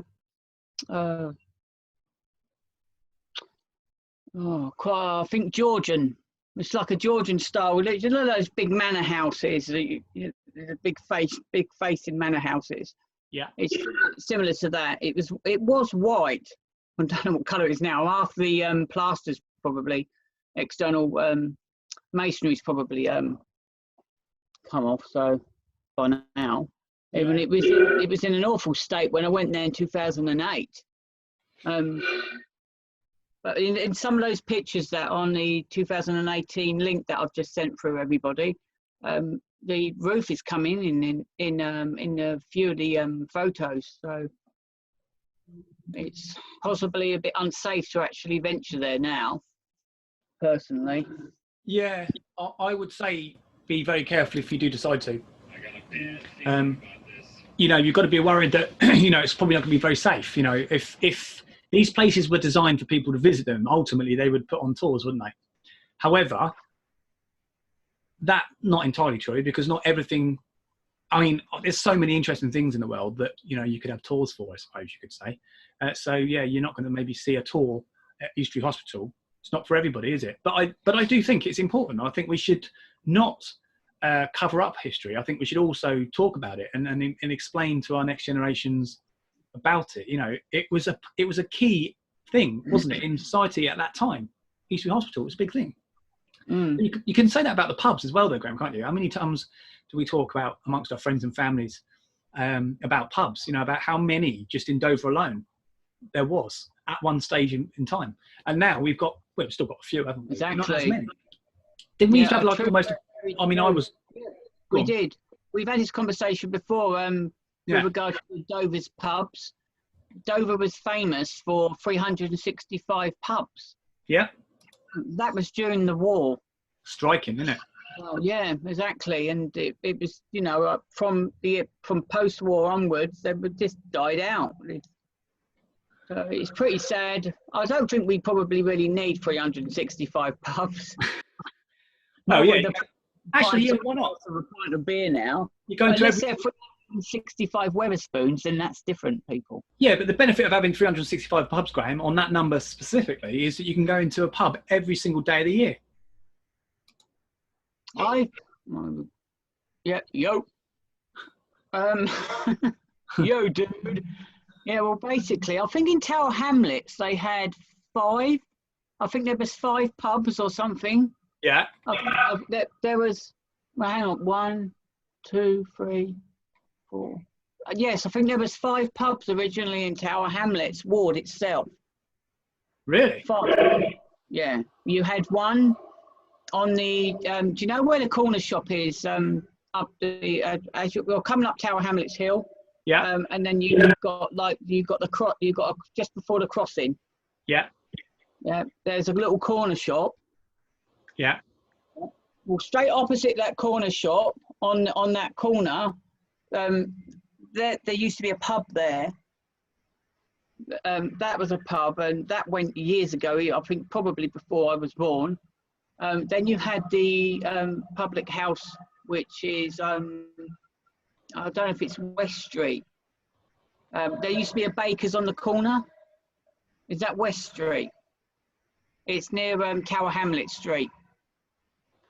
Yes. Yeah. I wasn't sure if it's called West Street or not. There was a pub there until recently, probably a few years back.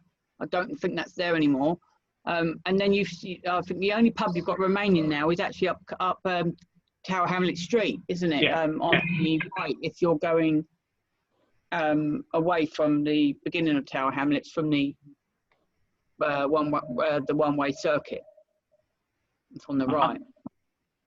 I think that's the only pub that is there now, because the other one was right near you.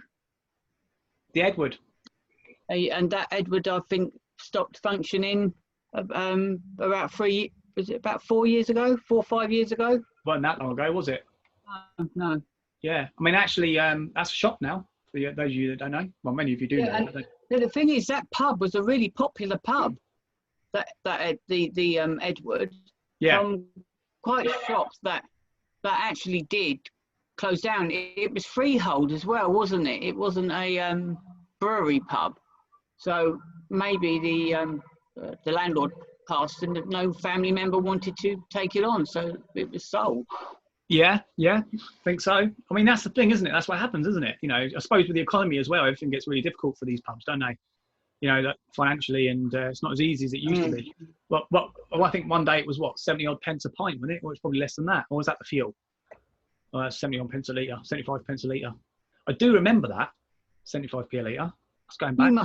You must have been in diapers back then, because yeah, I can remember 94 pence a litre in 1995. I remember certain conversations over the years. You know, yeah. It's 99 now, mate. In I think it's Sainsbury's in Folkestone. Sainsbury's or Tesco's. I don't know if Whitfield's the same, but it's 99 pence a litre for just standard unleaded. £1.06 for super. Really? And because the rate due to the pandemic that we're in, where nobody's going out buying fuel, obviously for their vehicles, and they've had to lower the price, hoping to sell more fuel. Because I didn't know this. I don't think many people know this, what I'm going to say, but apparently you can't store fuel for too long. There's a specific time that you can actually have fuel stored. Yeah, there is. That's right, Graham. Fuel does go bad. Not diesel, but I think petrol. So I think diesel's got a longer lifespan to it, but I know petrol does go bad. It goes off. I know it sounds weird because you don't drink it. It's not like food, but it does go off. It loses its power or potency. But anyhow, and that's another thing, because I have a car that actually is in the garage, and I haven't used it for a while now. But that's what worries me. I've got some petrol in it. Not a lot, mind you, so it's probably not going to do as much damage as it could if it was a full tank. But the petrol I've got in it would probably be bad by now. So really, I would siphon it out if you could. Yeah. Probably would. Absolutely. Well, I would actually find the, well, I wouldn't siphon it from the, from where you fill it. I probably would find the fuel lead elsewhere and take it from there. That probably would be the better option. Just totally drain it and then put fresh in. Yeah, because some of that, is it Radex or whatever it's called? Yeah, Red-X. That's an old thing, that, isn't it? You can use Red-X to clean out your oil filters or oil spark plugs and stuff, isn't it? I think oil filters. Yeah, I think it's good to use that. I mean, that they say, don't they? They say put one in, don't they, for every full tank. So they recommend you fill your tank up and put one of them in. Yeah. But maybe that might be a little bit of a gimmick, maybe. But I do use that in the other vehicles, but not in the new vehicle I've got at the moment. But when I did use it before, I would basically I would put that in about every 3 months. I would put a whole one in every 3 months just to cleaning it needs to do. Well, that's the thing. It does work. It does work, Graham, I think, because you can see the gunk that the car kicks out when you're running the engine after putting it in. You have to put it in with a full tank, don't you? Yeah. It's either that or you just split the amount. So if your car's like 50 litres, you just use half of it if you're only putting in 25 litre. Yeah. Another thing with my new car, Ben, it's only a 50 litre tank. Really? Which is really small. Yeah. I mean, my Espace was, crikey, my Espace I think was a 90 something litre or 87 something litre tank, because to fill that brand Espace up, it was cost me just over £100, about 100 something, 110ish, something like that. It drunk the fuel, didn't it? I remember. Well, the Espace. On long journeys, she was really economical. Right. But around the town, ridiculous. Totally ridiculous. And a diesel. It wasn't good. It's a bit like my car. I've got a Toyota Verso, and it's a 1.8. And same thing. I mean, quite often, Graham, I run around, and bearing in mind I drive quite easy because I like to think about how it's important to keep that fuel in that car as long as you can, right? Like most of us. But I find I get a return of about 30 to 35 miles per gallon anywhere I drive. Oh, well, yeah. Well, this new car, I mean, it's a brand new car. Yeah. It's meant to be economical to European standards. And I'm barely getting. I'm literally just getting a little bit fraction more per gallon than I was on my Espace. Bearing in mind she's petrol, 1.5 injection, and my Espace was a 2 litre injection, but it was diesel. So I suppose because it was diesel, I suppose you could maybe take it down to a 1.8. Version of a petrol, for example, but at the moment I'm getting between I think it's between 31.7 and 34 combined. And it's not, it's ridiculous. It's like I'm driving around in like a 2.4 or a 3 litre Range Rover.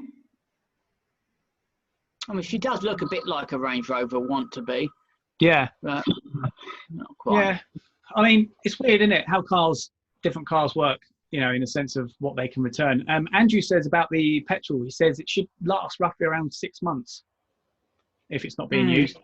Well, actually, Andrew, I've got some bad news then, because my car has actually been stationary for about 2 years. It's been started up a couple of times, and it started every time, and it didn't sound too bad actually every time I started it, but it has been in there for about 2 years. But it is on, the petrol light is on, so it's very, very low. So I'm hoping for that reason it's not going to be too serious. So when I do decide to get it to the garage, because I've got an MOT it, you see, I'm not worried about it going through, because I know I've done a bit of work to it to get it good, you know what I mean? But I do know that when I do take it to the garage, it is probably worth mentioning, just to say that, you know, there's a few litres in there. It's probably not going to be any good. But then again, I've got to drive it to the garage, right? So I don't know. We'll have to wait and see. If it doesn't start, then see, you've got to be careful, Graham, because it's like, you know, like if you put the wrong fuel in a car, you know what I mean? Yeah. Then, you know, if you start it up, it puts that fuel through the system. Once it's already in the system, you've actually then got to organise to get it flushed if it's like the wrong type of fuel. Now, similarly, I would imagine it would work in the same way, wouldn't it? If you turn it over and that petrol gets put through the system, bad fuel, then it's in the system, right? So presumably you'd have to flush it. Because if it's not going to work, it's going to get clogged up in the system. I don't know. Pressure. Yeah, I think it's best just to try and drain what you've got in there. Just try and take out, because normally when the red light comes on, you've still got around, depending on the tank size, you've got probably between 30 and 40-ish miles of fuel in there, which is probably quite a bit in the bottom of the tank. So, and don't forget, in the tank you collect all that crap. Yeah. All the unnecessary bits, and you don't want to suck that up in the engine, because then that just causes major issues. Well, no, you're absolutely right. I mean, you could also say maybe if you was to fill up the tank, so bearing in mind you've got just a few litres left in the tank, if you was to fill it up with a full tank, then you would hope, or at least believe, to think that it would water down the bad fuel, because it's more of the good fuel. I'm not sure if that works. I'm not sure, but that's something else. Maybe anybody want to come back on that. That's another option, isn't it? So maybe if I was to put 20 litres in on top of it of good fuel. Yeah, it all depends on how much you've got in the tank. I mean, if you have just a little bit left in the tank, then if you filled the whole of that tank up, it probably be fine. But if you've got like a quarter of a tank or just under a quarter of a tank, that's normally where the light comes on, isn't it? Where it just dips below the quarter. Yes. So, you know, it depends. I mean, it's up to you what you do. I think what I'll do is, I think when it comes to the time of actually getting it to the garage, I mean, after this lockdown, I suppose, as well, because it's put another so many months onto the problem. I was hoping to get it sorted by this summer. So, but anyway, when the lockdown finishes and governments allow, you know, garages and so on to operate as of normal, or as close to normal as possible, it might be worth just mentioning to them to see what their suggestion is. They might even say, "Oh, okay, we'll send somebody out." Well, they are. Mechanics are still operational, mate, because it's a necessity. And especially if you go back to work, you're actually you're not a line. Sorry, I get it correct. You're front line worker because of the kind of work that you do. So you get that priority to be able to go to that destination to get the work done. Oh, that's interesting. Because as for example, everything's been freed up because they've frozen all MOTs, haven't they? Yes. I believe until, was it September, October, something like that. Well, I think they've put additional 6 months on everybody's MOT, haven't they? So I think that just comes standard. I think obviously if your MOT was due, well, it's not 6 months on top. But even if it's not, it's still 6 months on top. I think I don't know if they've done it 6 months on top of your MOT, or they've just done it 6 months from the point of when they've done it.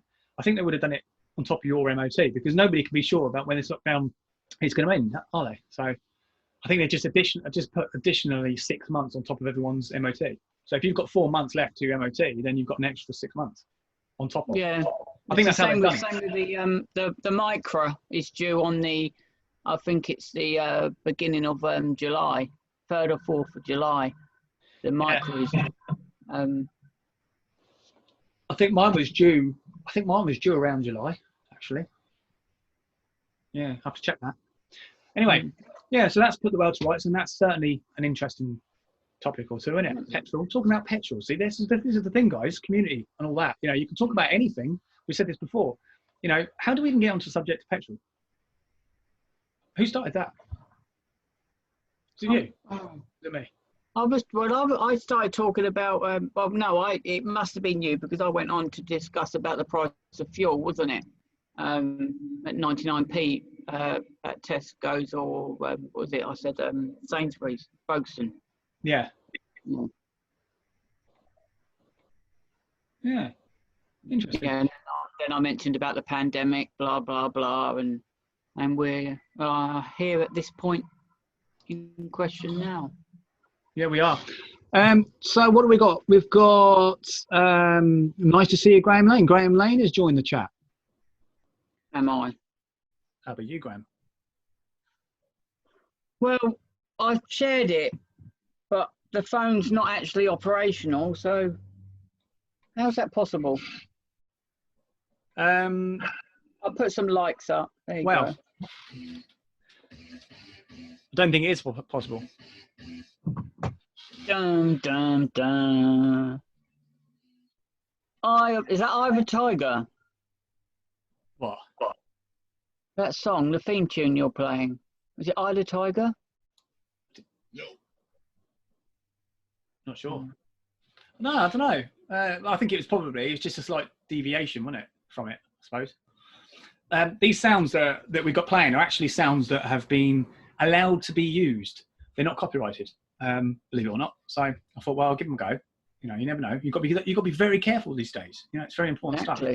Yeah. We could create our own sounds though, mate. You know, it's I'm sure we could come up with a few sounds. Well, yeah. I mean, I was considering doing that, but for time reasons, you know, I skipped that option. But you know, we're work in progress, Graham. I mean, the thing is, you can't be brilliant overnight, can you? As I said, there's so many things that we can do to improve the situation over and over.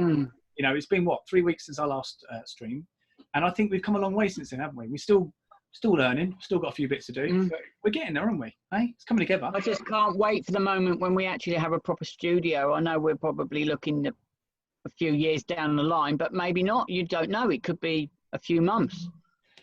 Yeah, well, for those of you that are wondering what we're talking about, we are going to look at, and it's not set in stone, it's not guaranteed. You know, life does change, things do happen, but we are looking at, you know, running a studio where we can have phone-ins, where we can actually, it's like a professional studio in a way, but it's going to be light-hearted, but it's going to be some serious and some not so serious, and it's basically, again, it's about this show being run for you, the community, and you are the guys out there and girls that are basically bringing the material to us. Now, we're going to have material as standard, but you know, it might not be as good as yours, so that's why we need your little help every now and again. So, like I say, it's for you guys, you know, this is what it's all about.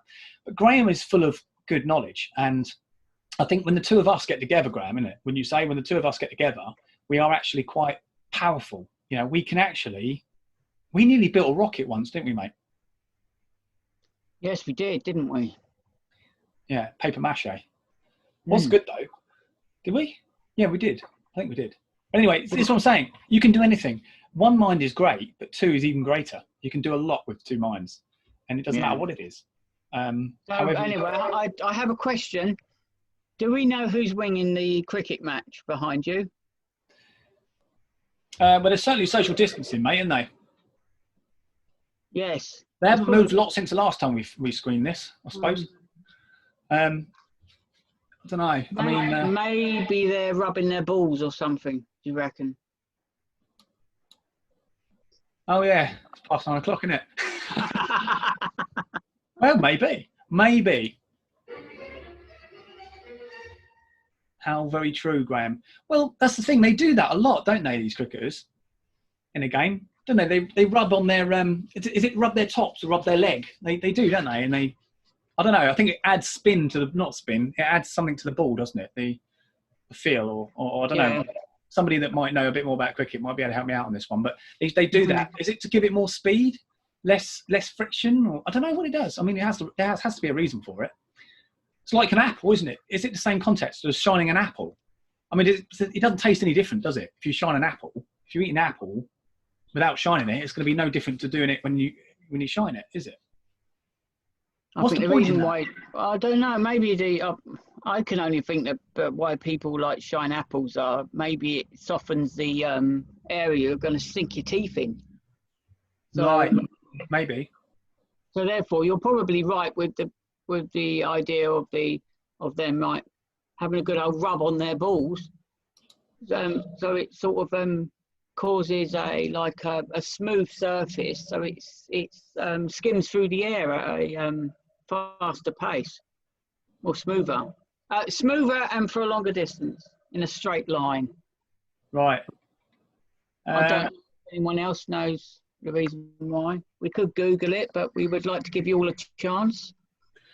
Yeah, I mean, I think you're probably on something there, Graham. I think you've got a point. I think it must be something to do with slowing the ball down, did you say? No, not slowing the ball down. Speeding it up. Yeah.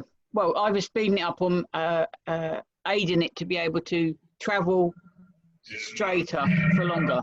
Something like that. I don't know. It's only a guess anyway. Yeah, well, there you go then, guys. There you go. Cricket balls. But one thing for certain, everybody, it's the fact that Ben definitely has not been handling their balls. How do you know? No, I haven't. Honest. Oh, God. I really haven't. Well, do you know what, though? Why do they have to be so hard? Why do the cricket balls have to be so hard? They are rock solid, aren't they? I mean, it's dangerous, isn't it? I've always found it dangerous. Oh, yeah, I've been hit by a cricket ball before at school. It's not been a nice experience. They are rock hard. Is there any need for it? Well, I suppose you need the weight, don't you? I suppose that's why they're rock hard. You need the weight, don't you? Because you need the velocity. When you whack it, it needs to have that projection, doesn't it? So I suppose it makes sense. But they're hardly protected, though, are they? They got the. I'm going to say chastity belts now. What are they called? The jockey guards. What are they called? Graham, you know what I'm on about. Do you? What, chastity belts? What are you going? What? You know, the things that, is it cricketers or is it baseball players that they wear? Those things around their waist that protects their jewels. You know what I mean? I don't know. From a hard whack. The only person the only person I knew that used to use that sort of thing was King Henry VIII. Did he? Yeah, he had one of those cod pieces, wasn't it? To cover his,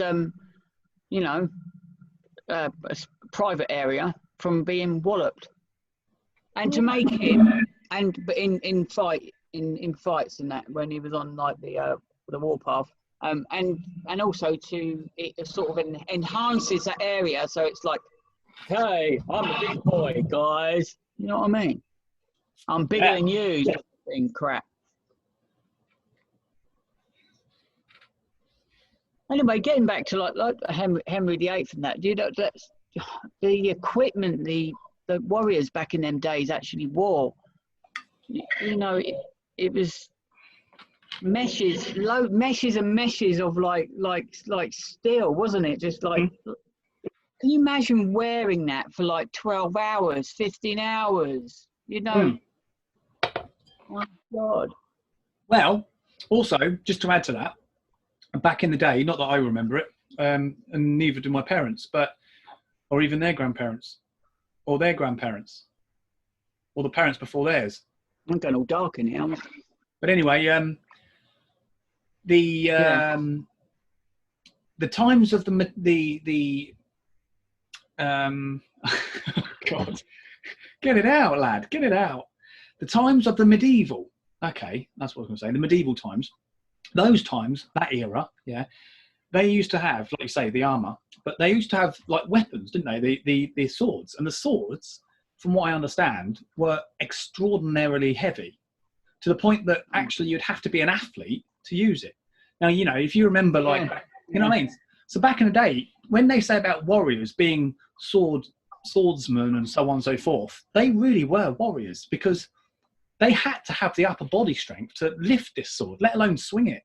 And if you think about it, you know what I mean? And they are very heavy. So if you think about it, if you're on the battlefield and you're chopping away, I would imagine after about 5 swings. In fact, if anyone's ever got the chance to go to Dover Castle when it eventually opens again, in there near the keep, you've got like the shop area. they do have like proper swords. That, well, obviously not the real thing, but replica, made exactly the same way as they would have been in that era, and the same weight, the same materials, and you can actually get asked to hold one, and I have, and they are extremely heavy, and it really hurts your wrist. Well, that's it. And if you think back in those days, like, I mean, I'm probably taking this a lot from films and so on, but I'm sure at some stage or another it happened in a similar way. But you know, like in these not horror films, these medieval films where you know, you get these factions, if you like, or what do you call them, villages, and they come under attack from a nearby village or whatever. And when they aren't able to maybe prepare, it's a case of all man and woman to arms. You know what I mean? It's like everybody just pick up a piece of equipment and use it. I suppose they had many a time or situation like that. Now you can imagine children and women. I mean, some women are strong, obviously. Some children are strong. But can you imagine women and children and some men picking these things up who aren't necessarily fighters, who actually have to then try and protect themselves and fend for their lives because their villages become under attack or being sacked or whatever. You know, you can imagine how frightening that must have been. I don't think I could have been. I mean, my sort of build, I'm not really a big built person, so I don't think I would be very good at being I don't know what I mean, a warrior. You know, I'd like to think I could be if I had to be in those days, but I think, you know what I mean? I think I would be quite, well, I think maybe it's just a different way of life. I think everybody to a degree was, because that's all they knew. You know what I mean? It's like, that's all they knew. So everybody was out there getting fit. But yeah, I mean, steel, it was like raw steel, wasn't it? Lifting that up and swinging it. Can you imagine the damage you must have created if you were able to even swing that thing? That would, yeah. I mean, the blade alone is dangerous, but just the sheer weight. It's so heavy, and obviously back in them days, they were used as like extended daggers, weren't they? They were literally stabbed on a horseback. They were like going in with it. So with an awful lot of force with something so heavy. These guys must have been exhausted, even being at the top of their game. They must have been totally exhausted after, maybe after a couple of hours, but they had to keep on going, not to fall out of favour with the monarch at the time. I mean, I'm surprised that people did drop through just exhaustion alone. I mean, you know, they're on the battlefield and they're giving it their all, and you know, eventually they're probably just going to be hands on their knees, just trying to gasp for breath. You know what I mean? Whether the sword's still in their hand or not, you'd imagine they probably put it down for a minute just to catch their breath. I imagine that all went on. I mean, you don't see it in the films, do you? You don't see it in the documentaries. Of course. Yeah, I think that too, mate. You're probably correct. You know, if you're fighting solidly for like an hour or 2 hours, there must come a time. I know it probably would for me. It's not chickening out, but I would be thinking, do you know what? I think my time's up. Chuck it down and get stabbed. Do you know what I mean? Well, I think a lot of them did. Run away or even whatever.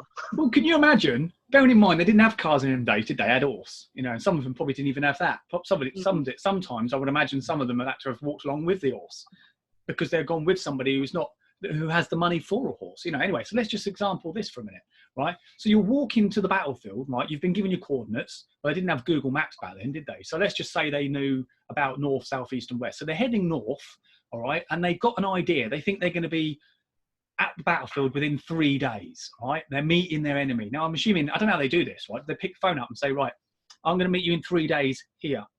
Make sure you're there. And hope that they turn up. I mean, I don't know, it's weird. But anyway, let's just say that that's how they've done it, right? So they meet each other. By the time they've got there, so they've slept rough, right? They've ate rough.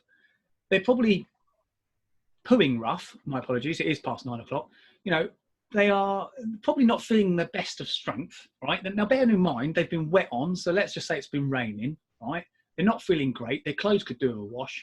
They finally get to the battlefield, right? Their armour's shiny. Not a speck of dirt on them. You know, they're pristine, perfect, right? Okay, so let's just say that that's how it is. They've got there and they're perfect. They've just slept rough for 3 days solid, trekking the country. They've finally got to the battlefield. And when they once thought they could put their swords and weapons and that down for a moment just to gasp a bit of breath and have a rest, they now have to go to the ultimate test to take people's lives. Now, that is madness. You know, Yeah, I know. that's even if they've made... They march, as they say in films, and they try and keep it as true to the point in in the history books. But some of them march to the destination a day and a half, and they barely get like any rest. They may stop for about an hour, 2 hours, but then they're off again, and then they get to the destination and they got to engage straight away in a full-on fight. I reckon somebody was telling some porcupines, don't you? I reckon back in those days they did have vehicles, they just didn't tell anyone. I reckon there was one side that happened to be the winning side that managed to pull up in their car. They got out of the cars, right? They parked them up, hid them in a bush somewhere, I don't know. And then so they couldn't show their enemies what they had over them. And they all turned up, and then they all started shouting words of joy and victory. And then they're going for it, yeah? And then their enemies turn up absolutely caked in all sorts of horse dung and God knows what. And then they just go, do you know what, guys, you've won. I reckon maybe the Bloodfest never even actually happened. I mean, it's depicted in films and in history, but actually, do you reckon it ever did? I mean, probably did, like the hangings and so on probably took place, but the actually absolute one-to-one battles, do you really reckon it actually did? You know, because they were so knackered. Oh, do you know what? I've had enough. Forget it. I mean, I think it probably did happen, Ben. I mean, you got the most one of the most famous fights were the Cloth of Gold, wasn't it? King Henry VIII. I mean, you know, he travelled from Dover all the way to oh my gosh, wait, it wasn't Calais, it wasn't Boulogne, it was, what's the other port? Are you talking about Napoleon time? No, Henry VIII. Oh, Henry. Oh, sorry. Yeah. Yeah, and it was all horseback, of course, because obviously. Normans and so on. And it was from coast all the way over when they got to the other side, from the coast on the other side all the way to where they had to go, and it was like a few hundred miles. Yeah, it was. And then when they got there, I can remember the story is that they set up camp. It was outside a walled, because back in them days, as you know, even like Canterbury and even London was surrounded by a great big wall, wasn't it? It was everything inside was what mattered to protect, and everything outside was just the countryside. I wonder back then. I wonder if they ever got criticised for these big walls like Donald Trump does today. What do you reckon?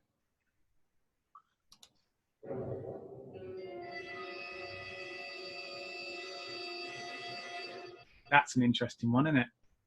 Do you reckon? Yeah. Do you know what? Can you imagine how annoying it must be? You're out on the battlefield and then you get some of this happen. You know what I mean? And it's hit your face and you just don't know what to do, and you're in a battle. I mean, you're going to stop, wait a minute, you know, wipe it on your mate and then carry on. You know, how are you going to contend with that? You know, it's not great, is it? Splat. You followed shortly by a, you know what I mean, after you've just lost your arm because you've been distracted. But no, I think that would distract you, wouldn't it? I don't know. That's just stupidity, guys, isn't it? I mean, but yeah, you can imagine it's glamorized, isn't it? I mean, you see it on TV. Watch things like The Last Kingdom. Now, I have to say, I'm an absolute big fan of The Last Kingdom. If any of you have watched it, you might understand also what I mean by that. It's fantastic. The series is fantastic. But it's very rare you actually see any of their armour dirty. And that's my point. You know, they're living in conditions that are not particularly, I mean, they've got no sink basins. They haven't got bars of soap. You know what I mean? I mean, they wash in troughs, don't they, I suppose, or did. You know, and so why is it, or how is it, that they're so pristine all the time? You know, it's just... And they definitely did not have, like, pressure hoses. No, that's what I mean. Wash themselves down with just normal water. So. But even the horses look clean and tidy. I mean, I know it's all about TV and effects and stuff like that, but I think they need to sometimes make it more realistic. I think it lets it down, doesn't it? No, let us see how it would have been, you know, because they didn't have washing machines back then. So why does everybody look so smart? I mean, even the king probably had a few scuffs on his leg most times, or you know what I mean, a few marks, or a bit of dirt in his ear roll or something. I mean, they always look perfectly shaven as well, some of them. You know, I mean, it's like, you know, King Henry, depicted of King Henry's perfect beard. You know what I mean? He should be down here. I mean, actually, they did, didn't they? Didn't they have their shaving tools back then as well? They must have. Did they use their swords or something? I don't know. Didn't have Gillette. Yeah, they probably just used a knife, didn't they? Just to, or dagger or some description. Yeah, whop it off. Yeah. What time? Sorry to say this, but what time are we likely to be ending the feed? Because we discussed this. We didn't discuss an end time. Well, actually, guys, it has come to that time. I'm glad you mentioned it, Graham, because I was actually going to mention it myself. What was that? Did you see that? No. I wonder what that was then. Yeah, so anyway, I was wondering actually myself, and I have to say, we are coming to that time. It has been a pleasure. And Graham, thank you for spending the time tonight and joining us in the community of the fans of the Ben Grem Show. And like I say, please, before you go, guys, before we go, I want to say to everybody, please do check out the Facebook page, the Ben Grem Show. It is on the link is actually in the comments. So have a look at that. In a few days, we will do, like we have with previous shows, we will do a premiere on YouTube as well. We'll put this back out for people to watch. Yeah. And that's it. We'll eventually add up the links. Don't forget, we've got to put in the links from the previous videos onto the page. We have indeed. They hopefully will be done probably after this live is finished, and we'll probably get onto that. Yeah, well, we are a very small team at the moment. We do have a few of us on board, but it is a very small team. But obviously, like I say, it's work in progress, and nothing is done overnight. So we will do as we can. But please, like I say, before we go, just want to say, please engage. Put your ideas to us on our page. And if you, like I say, want us to discuss anything that you're not particularly comfortable about discussing personally, put yourself down and just say in your comment that you want to be anonymous, and we won't bring it up. We won't, we'll bring it up, but we won't bring you up. So we won't say, unless you want to be brought up, then please ask to be brought up. But we won't put you up on the stream unless you say you want to be, you know? So make that point in the message. But please, yeah. And we don't actually have to mention the second name, or if they prefer us to change the first name or both names. I mean, we can call you anything. We can call you a spirited penguin. Well, yeah, even if you have what you call a stage name, you know, just give us a stage name, whatever you want to be referred to. Or if, like I say, you don't want to be referred to as anything or anything that could bring it back to you, just put yourself down as anonymous. That's fine. Yeah. We will take the flak, guys, all right? This is what I mean. It's going to be exciting. It's going to be fun. Now, we want it to be that we, Graham, innit, we'll look at some of these things and go, oh, that's a bit awkward. And that's fun. That's fun. We want it to be awkward. We want it to be awkward to a point where we want to be able to talk about these things. And we want people to engage as well. So, yeah, let us have it. Bring it to us. But like I say, if you don't want us to do it publicly, whereas you put your points to us publicly, then do send us an email or, not an email, sorry, send us a message on the Facebook Ben Grem Show page. Send us a message. Yeah.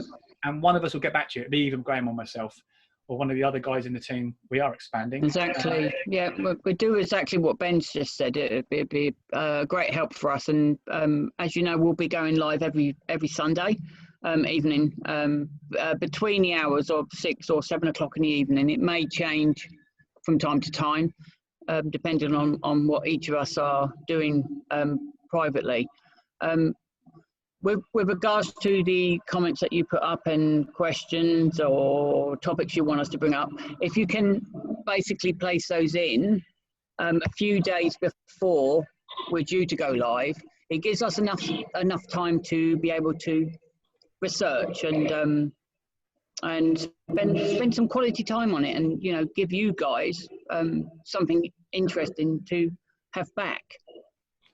Exactly that. So yeah, that's it, Graham. I think that's it. Thank you very much. You're absolutely right. And please, please do get involved. Thank you, Andrew, for many of your comments, and thank you for those that are, or have, I should say, have viewed this evening. We will be, as you say, Graham, we will be doing a stream every Sunday. Obviously, there will be times where we can't do a Sunday for various different reasons, and we will make sure that everybody knows that. We might have to pull it back a day or forward, or push it forward a day, depending on that situation. Yeah. But again, we'll always put up the information upon when we are going live. I will say as well, before we go, I will say, Graham, is that I want to mention that we are sometimes running a little bit late when we start the stream. If we say 7 o'clock, it's sometimes 5 past or 10 past. But look, we will tighten that up a little bit. We'll get more on that, you know. But in the meantime, it's been a pleasure, and thank you very much, Graham, and thank you very much to everybody who has tuned in. Yeah, and thank you, Ben. Thank you, and thank you for everybody.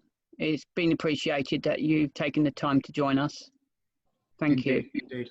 And importantly, we want to say stay safe, and do listen to the government. Do understand their message. Do listen to them. You know, there will be people out there that will break the rules, like all things. Some people enjoy breaking rules, but look, just do as they ask. Let's all do this together, and let's not have a second wave. And let's all get back to normality. Yeah, let's do this, and let's do it properly. You know, yeah. If it's not the government you care we're all about, one big family at the end of the day. One big family. We must all look after each other. absolutely. And if you don't want to take it from the government, take it from those beyond the government, because it's actually those beyond the government that are telling the government to say it. You know, at the end of the day, they're taking it from somebody who knows. So they're just the front line telling us, but at the end of the day, it's coming from higher than them. So when people say anti-government, I get it. There are certain reasons why you might be anti-government, but be honest, it's not the government, it's people beyond that. People that know far more about this than I do and ever will do. So just remember that. Let's not do anti-governments just so hard and just kind of take a step back. But anyway, guys, look, it's been great. It's not a time to be political, is it? It's not a time to be like that. I mean, people that know me and people that know Ben know we're not very great fans of the left side of politics. But if they were actually in government, they're still the government during this pandemic, and they're taking advice from the relevant people that know what they're talking about.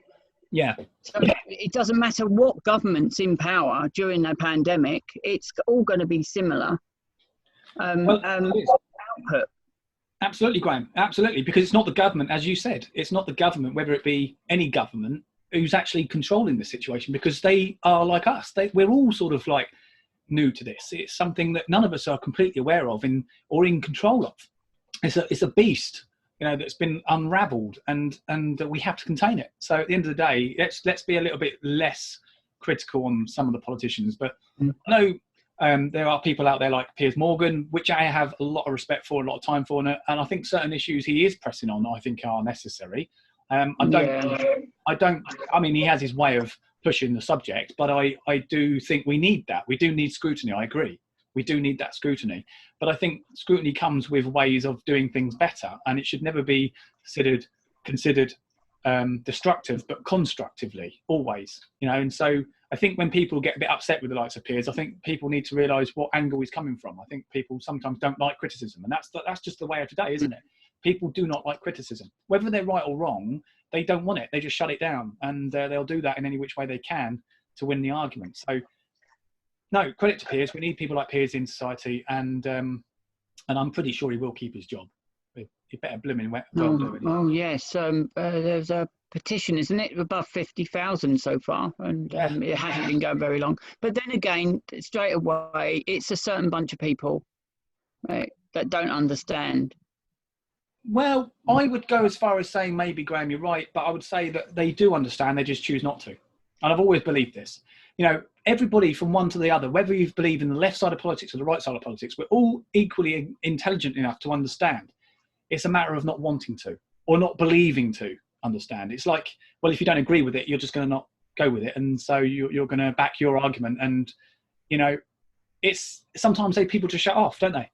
Like, it's like immigration, isn't it? We talked about immigration, not on this show, but like this whole very subject about immigration at the moment. You know, it's a very touchy subject for the government. And I was talking to someone about this the other day, and I'll just quickly touch on this very quickly, is that it's a very difficult subject for the Conservatives simply because it's either going to be a vote puller or a vote killer. All right, it's a very touchy subject. You've got split opinions on the very subject. You know, you've got people that are anti-immigration completely, which most people aren't generally, but they are anti when it comes to how the immigration system is working. And the immigration system is working in this country is not working. So that's why I think people are upset, because of the way that it's being handled. That's what people are bothered with. It's not about people as such. It's about the way people are being handled.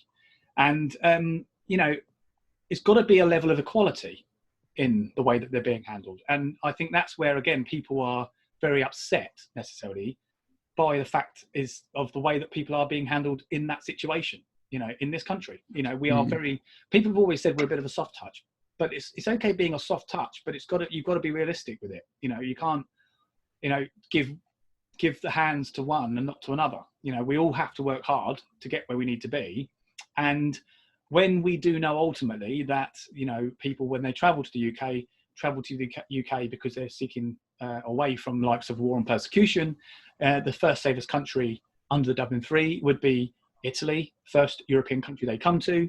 That on the assumption that they're coming from places like Syria, that is where they should stop. And yet they don't, and they travel all the way through Europe and they end up on our shores. So there's no need for that. It's unacceptable. And whether people in this country agree with that is, what I'm saying is fact. You know, it's unacceptable. But the worst thing about it is, and Henry Bolton, and you and I both know this, he's spoken about this in some of his posts, Boudica policy. He mentioned, didn't he, Graham, about how, you know, the problem is once they're here, that's when they open up the claim. So once they open up the claim when they arrive within the UK, it's that country then has to deal with them. And so this is where it's wrong. It should be the first point of safety, first country they enter in Europe. And we are certainly not that country. You know, so I think this is why people are a bit upset with the whole thing. And we're seeing people like from 100 to 50 to more than that a day coming over. It's not like we're talking about 2 or 3 people here and there. So, you know, you can understand people's frustration. You can understand, especially when we've got a lockdown, and that's besides the point. The lockdown is just one issue of the area of this, but it's an issue with it nonetheless. We're supposed to be in lockdown. This country is supposed to have shut its borders for essential travel only. So why on earth, you ask yourself, why on earth are we treating these people with such a light hand? You know, after all, whether you want to hear it or not, Graham, well, you do, you know it yourself, but these people are criminals, sadly. They might have a story, but they are criminals, you know, and that's the thing. So they have to be dealt with as such. I saw somebody put something up today, actually, on Facebook. They said, well, why can't we intercept them closer to the French border? Well, we probably could, actually. But it begs the question, is there, right, something going on between the British and the French? Are they colluding together on this very subject of immigration? And I think they probably are. But I can't say that for sure, because I don't know for sure. But somebody said this to me, maybe they're colluding with one another, because it seems like it's just not working, or it's working in a certain way beneficial to who, I ask. It's not certainly beneficial to us as a country, and it's obviously not, and it's clearly beneficial to the French, because it's not on their doorstep then, is it? It's not their problem. But really what the French should be doing, and this is my honest, truthful opinion, and I think I've heard others say this before, is that the French should be turning them back on their border. Well, exactly. I mean, as soon as they enter France, the French should be saying what we're saying. You know, the first country you come to, Dublin III, you know, the agreement is the first country you come to. Why are you here? Well, this is the thing. They should make sure that no one leaves that coastline. But I mean, they're only sending a few handful back. I mean, I can't remember the figure. I can't even remember if it's not on a Nigel Farage post on Facebook. Actually, it came up as a video clip where he was standing up at the top of Western Heights, and he was explaining about it. But he said how many had come so far this year since January, and I might be wrong, so someone can please quote me if I'm wrong. I think he said that only 150 have been sent back over a course of a year or something. Wow. Something like that. It might be only 50. I might have got the figure wrong. So, but anyway, guys.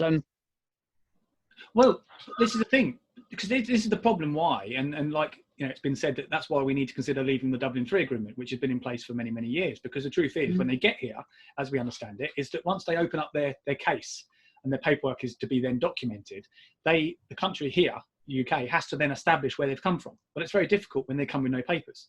So this is also burdensome on our government, because then, or our authorities, because they then have to have that time then to understand what to do with them. You know, it almost becomes a catch-22. So the problem really it's a heavy cost as well, mate. It's heavy cost as well. It costs millions a year for the interpreters. Yeah. I mean, I do have a heart.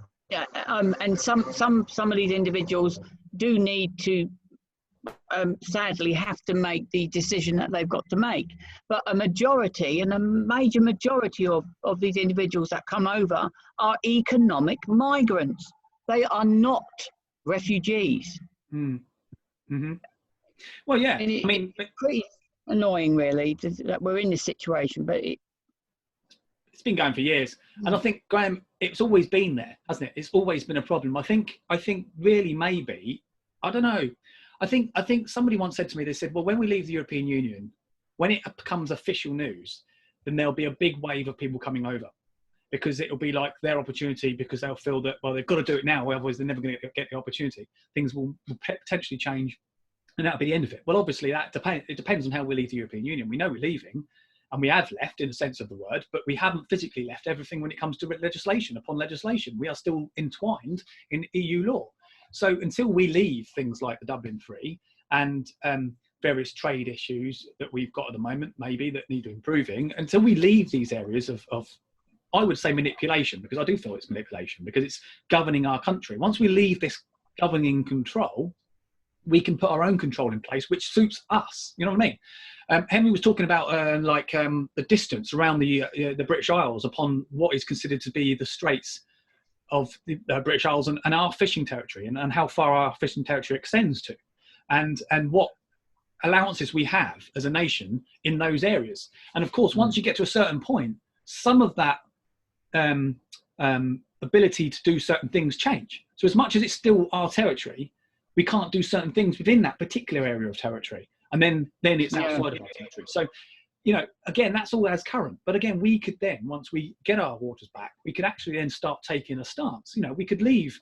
I think I was talking to Henry about this, and we were talking about trawlers. I mean, they used to have trawlers. I think they're called trawlers. They used to have them situated in the channel, and they used to be set out at sea at various points. And it used to be like our security guards of the sea. You know, they used to watch to make sure we had people not trespassing, I suppose. You know, this was back in the day. Well, we don't get that so much these days. We do get it, I still believe, but we're not getting it for the reasons we should have it. We're getting it, because we've got a migrant crisis or immigration crisis, but they're not putting the whole heart, soul and effort out there to stop them. It's more a case of to bring them in. I mean, that's what the Border Force are doing. I mean, I don't care what anyone says, and people can argue with me. They are actually not there to stop them. They are there to save them, bring them in. That's what they're there for.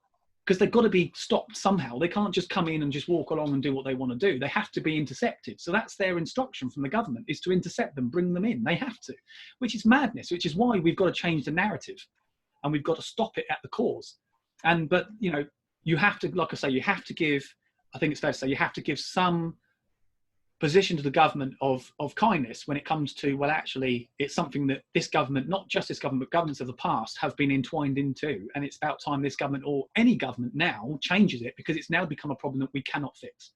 You know, so when we've got problems in the Irish Sea, well, we have, but that's nowhere near the problems I think we've got in the south, in the southeast. So we need to do something, and it shouldn't take Nigel Farage and Henry Bolton and other big politicians out there to bang the drum to get this out there. You know, we've got people out there that are experienced and logical enough to understand what's going on, but I feel they choose not to, because of it being the subject that it is. And people have got to stop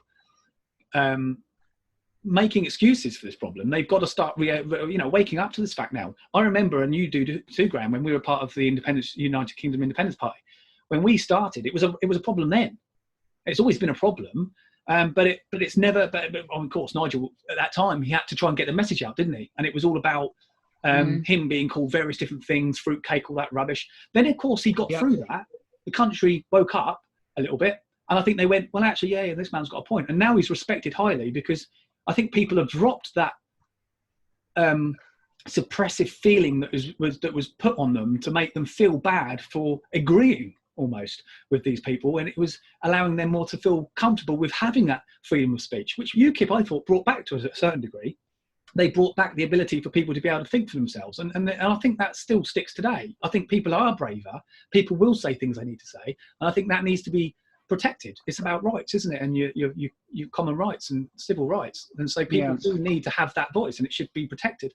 But I do think we're going to need the government, and I think they are looking at it now. I think, is it Priti Patel? She is coming under close scrutiny and heavy pressure, I think, on this very subject. Even our local MP, and I will say, brilliant Natalie Elphick, our new MP. I think she has certainly taken the question forward, and she's pushing it, and she agrees how also she agrees how difficult the subject has become, and further still, beyond what it was before. It's become worse, and it's not getting any better, and it won't get any better unless we deal with it. So I think credit to the local MP, Natalie Elphick, and credit to government for even having this debate, but they need to act. It's all very well talking about it, but, as a very good friend of mine, Henry Bolton, would say, it's okay having a problem. We're all aware of that, and we can all talk about the problem, but what's the solution? And that's the very thing that I think many of our figureheads lack, is the solution.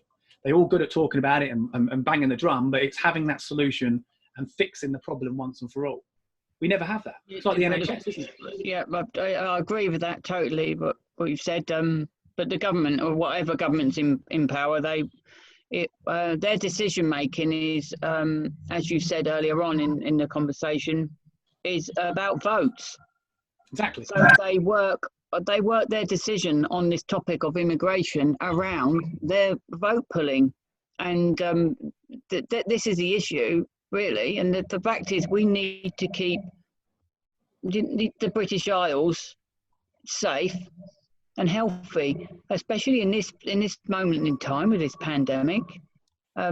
Everyone knows, and it is a fact, that the campsites that these sad individuals that are having to make these trips is laden with coronavirus. It is not acceptable. They're telling us to lock down, to stay at home as much as possible, stopping our schools from functioning, etc., etc.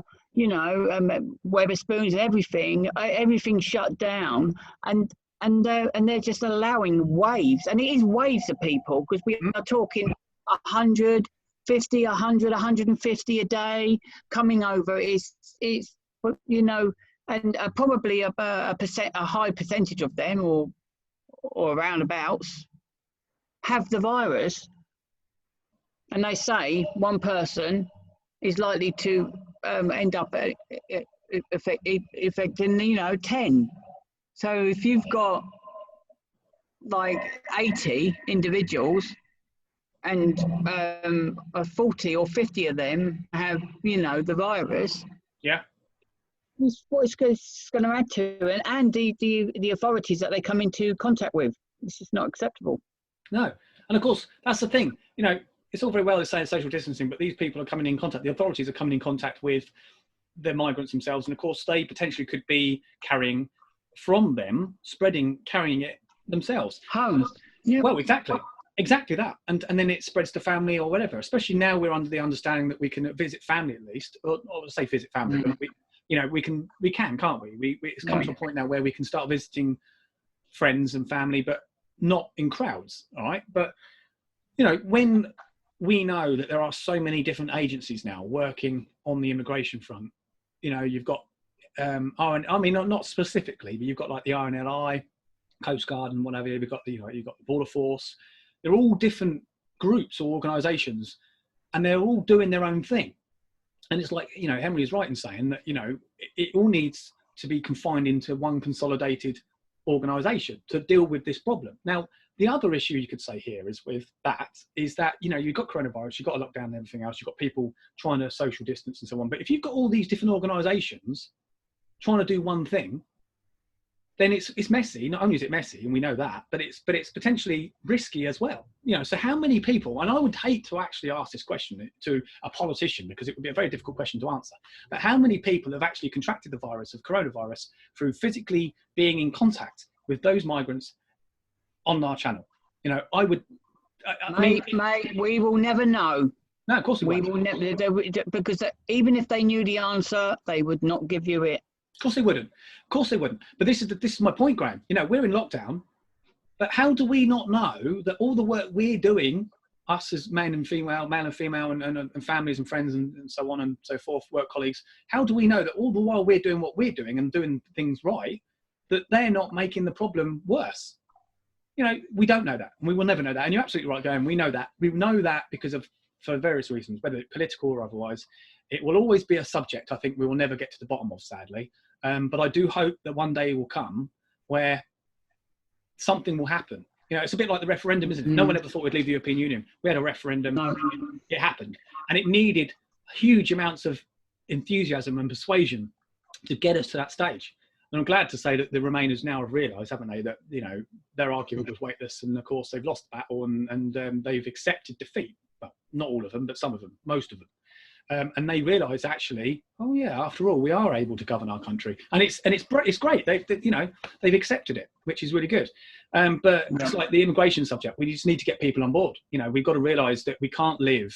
I don't care what anyone says. In my view, this is my view only, but I do believe that we have a situation in life where globalism doesn't work, and there's a reason for why globalism doesn't work, and we're seeing signs of how it's not working in certain countries.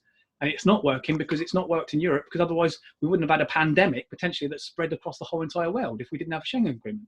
And that's the fact. But there you go. Yeah. So we've put that. Anyway, we better go now, because as you can see, everybody, yes, I think this black hole's getting rather close to me, and I'm getting sucked up. I mean, yeah, I'd say you're probably right. look. Help! Just come flying past you. Yeah, he's lost his head. Look, see, there you go. Told you. That is the problem with having black holes. They can disappear like that, make things disappear into space. But yeah, like I say, Grem, and the viewers, thank you very much for watching. Thank you for extending your time of viewing. We did get onto a very unscripted discussion about migration or immigration and government, which is not something that I think we actually planned. I've got a script here. I say a script. I've got some paperwork which I planned on running through, and I've covered it, believe it or not, but that wasn't part of it. So anyway, so sort of let you know. You're all part of it. You're all part of it. And what we've got here, we've got Hugo Page. Hi, Hugo. Just as Hugo's come in and given us a thumbs up, we are about to go, mate. But like I say, thanks again for stopping by. You can watch Thank you, mate. We will share it, Graham, won't we, on the Facebook page? Yep, got to be edited first, and we'll get it through to you guys. We will indeed. So what should we do then? Should we put the edited version up on the page? I think it's probably best, isn't it? Yeah, I mean, and the other ones that we've got, we'll load this up so they're in line. So I don't know just actually what's going to be available to the public, because when we first started this, I didn't hit a certain button which I needed to hit, so we might not have got the very beginning. Oh, we'll go from now then, mate. We'll go from now. But we'll, yeah, like I say, you know, these things happen, and like I say, success doesn't happen overnight. No, does not. Unless you're a gentleman aging perfectly. I like that. You can't. There you go. Gentleman aging perfectly. We will be doing some merchandise. I don't know if we mentioned that before, Graham, but I don't think we did recently, but we will, just for everyone's knowledge, we will be getting some merchandise. This is later on down the line. It's something in the pipeline. We'll be doing things like mugs and maybe the odd T-shirt. We don't know how far we'll go with it just yet. We'll just see what the demand's like first. But, you know, we will expand and we'll create. And you'll probably see, actually, just before we go, on the main screen here that you're watching, you can see there's some bits and pieces at the bottom of the screen about social media and so on. Now, those things, as times go on, will improve and obviously get better. I think we'll have more information there, maybe some scrolling text or whatever. We'll start expanding things as we go. There is a Facebook group page, which you'll see on the stream as well. It's been there the whole time. You can see it there also. Otherwise, you can look in the comment box to find it, which I've put the link in as well. So thanks very much, guys. Thanks, Graham. Thanks, Graham. Yeah, thank you, everybody, for joining us this evening. It's appreciated. And thank you, Ben, for aiding it. Absolutely. It's been a pleasure, as always. And we will see you all next time. Thank you very much for watching. Okay, take care, guys. Cheers, guys. Bye.